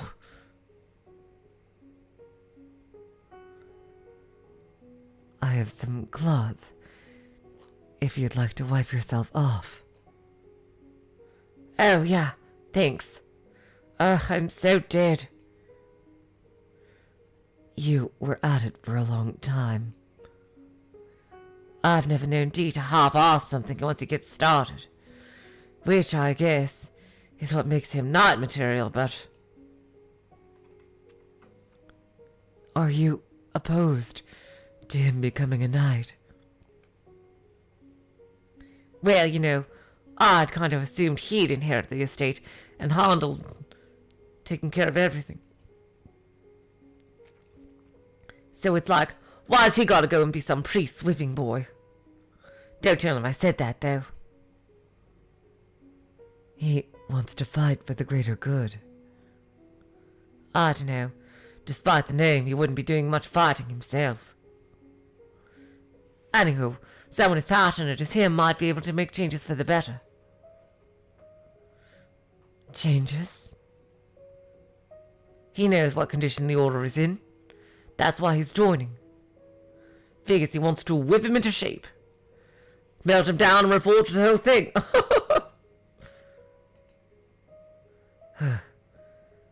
So, he might be able to change things. What? What are you muttering about, Michel? Hey, whoa, hold it! The pain I felt in my chest, when I smelled the sweat emanating from George's body, when I looked at his slender but distinctly male build, I was convinced it was admiration. Did I want to become a knight too? Maybe the discomfort I felt was because I wanted to be like him. Would it go all away if he were able to change the rules, and I could join the order as well? I was positive it would. Oh God. Oh God. Oh God. Oh God, the bargaining stage. Oh God. Oh God, it's the bargaining stage. Oh God. Oh God. Oh God. Oh God, no, not this road. Oh God. Oh God. Oh God. Oh God. Didier. Michel, hold on. You can't come barging into my room unannounced. I'm trying to change. We need to talk. I said stop. You're a girl. You can't just walk in on a man as he's changing. Yeah, I said bargaining. Jeez. I see no reason for you to be so self-conscious. Listen to me, Michel. Georges tells me you're planning to overhaul the order. He told you that? No, I hardly have such grand aspirations. Don't be coy. I believe you have what it takes to do it, Didier. What's gotten into you? You're unusually fiery today. So, I want to ask you a favor. When you have enough influence in the order, I would like you to make me a knight too. You what? I'm tired of the way Mother treats me. And you always saying I can't do this or that because I'm a girl. I want to learn how to swing a sword. I don't want to do embroidery. I don't care about jewelry or fancy clothing. Michel, what's gotten into you? I'm so much more interested in the world you live in, Didier. So please. Well, I'll be. I suppose we must have let ourselves. I suppose we must have let ourselves spend too much time with you. Not you, too. That's exactly what Mother said. First of all, Michel, you don't have the strength to hold a sword. Then I'll train until I do. And if that doesn't work, I still have my mind. You know good and well I could... People are not chess pieces, Michel. But Didier! But above all, you're missing the most important point. I will not, for any reason, become the kind of man who makes a woman take up a sword. Oh God. Didier. This may seem normal to you, growing up with two brothers. But I want you to listen to me, Michel. Men and women walk different paths. Men wield swords and fight against dangerous enemies. And they do so to protect the weak, women and children. Oh God. I am here to protect you, and your mother.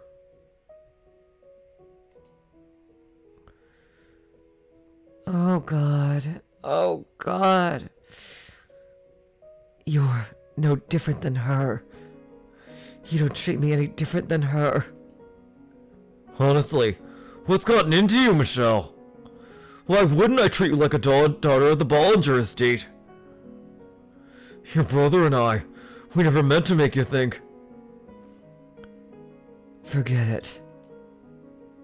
What? I'm sorry. I knew what I was asking was foolish. Ho ho! Damn, he is pissed.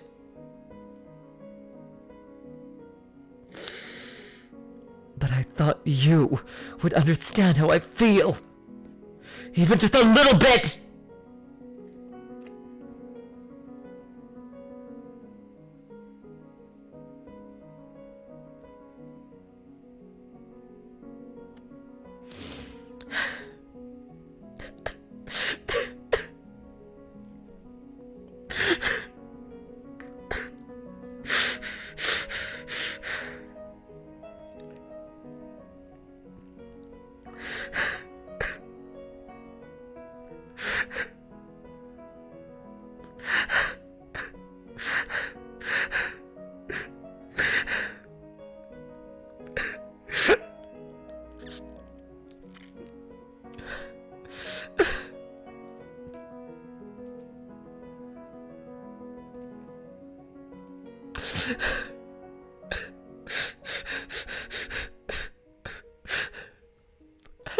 I'm sorry.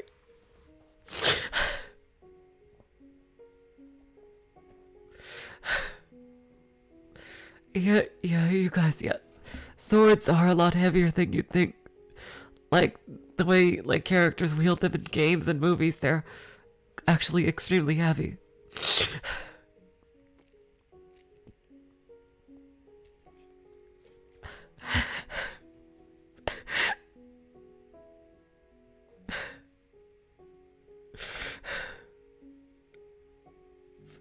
That line, I'm sorry, that was a bit of a personal one for me.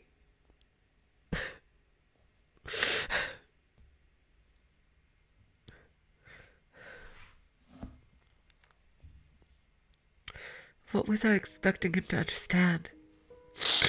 Even I didn't understand the things I felt. I wanted to know what had gotten into me far more than he did. What I had done was no better than throw a temper tantrum. Was I that desperate to become a knight? No. I just thought that the key to the change in my heart lay down that road, but ultimately there was nothing.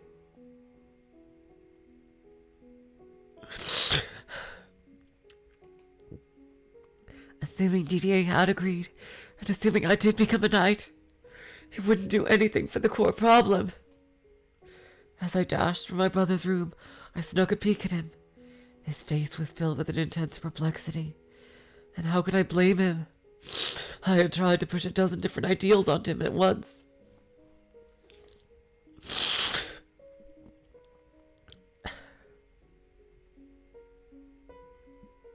Filled myself with the vain hope that he would somehow be able to make sense of me when I couldn't even make sense of myself.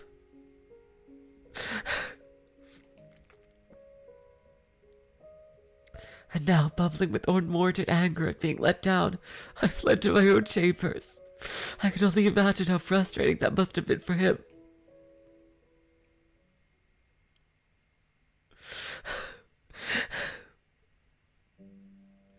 Okay.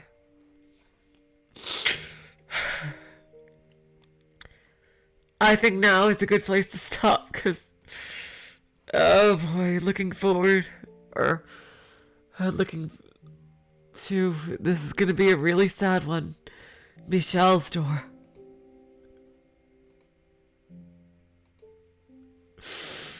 Oh god, you guys.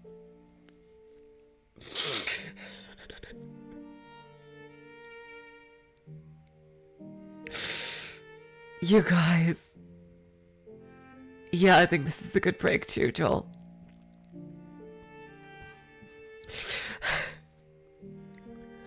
Tomorrow, we're gonna get back to Higurashi, and in 2 days, we'll continue this story.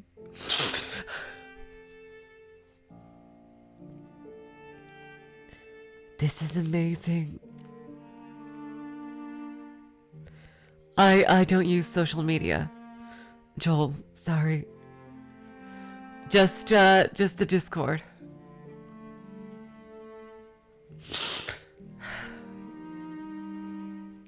So until next time, I will say, so long, farewell, auf Wiedersehen, good night. You are all the sweetest of hearts. See ya.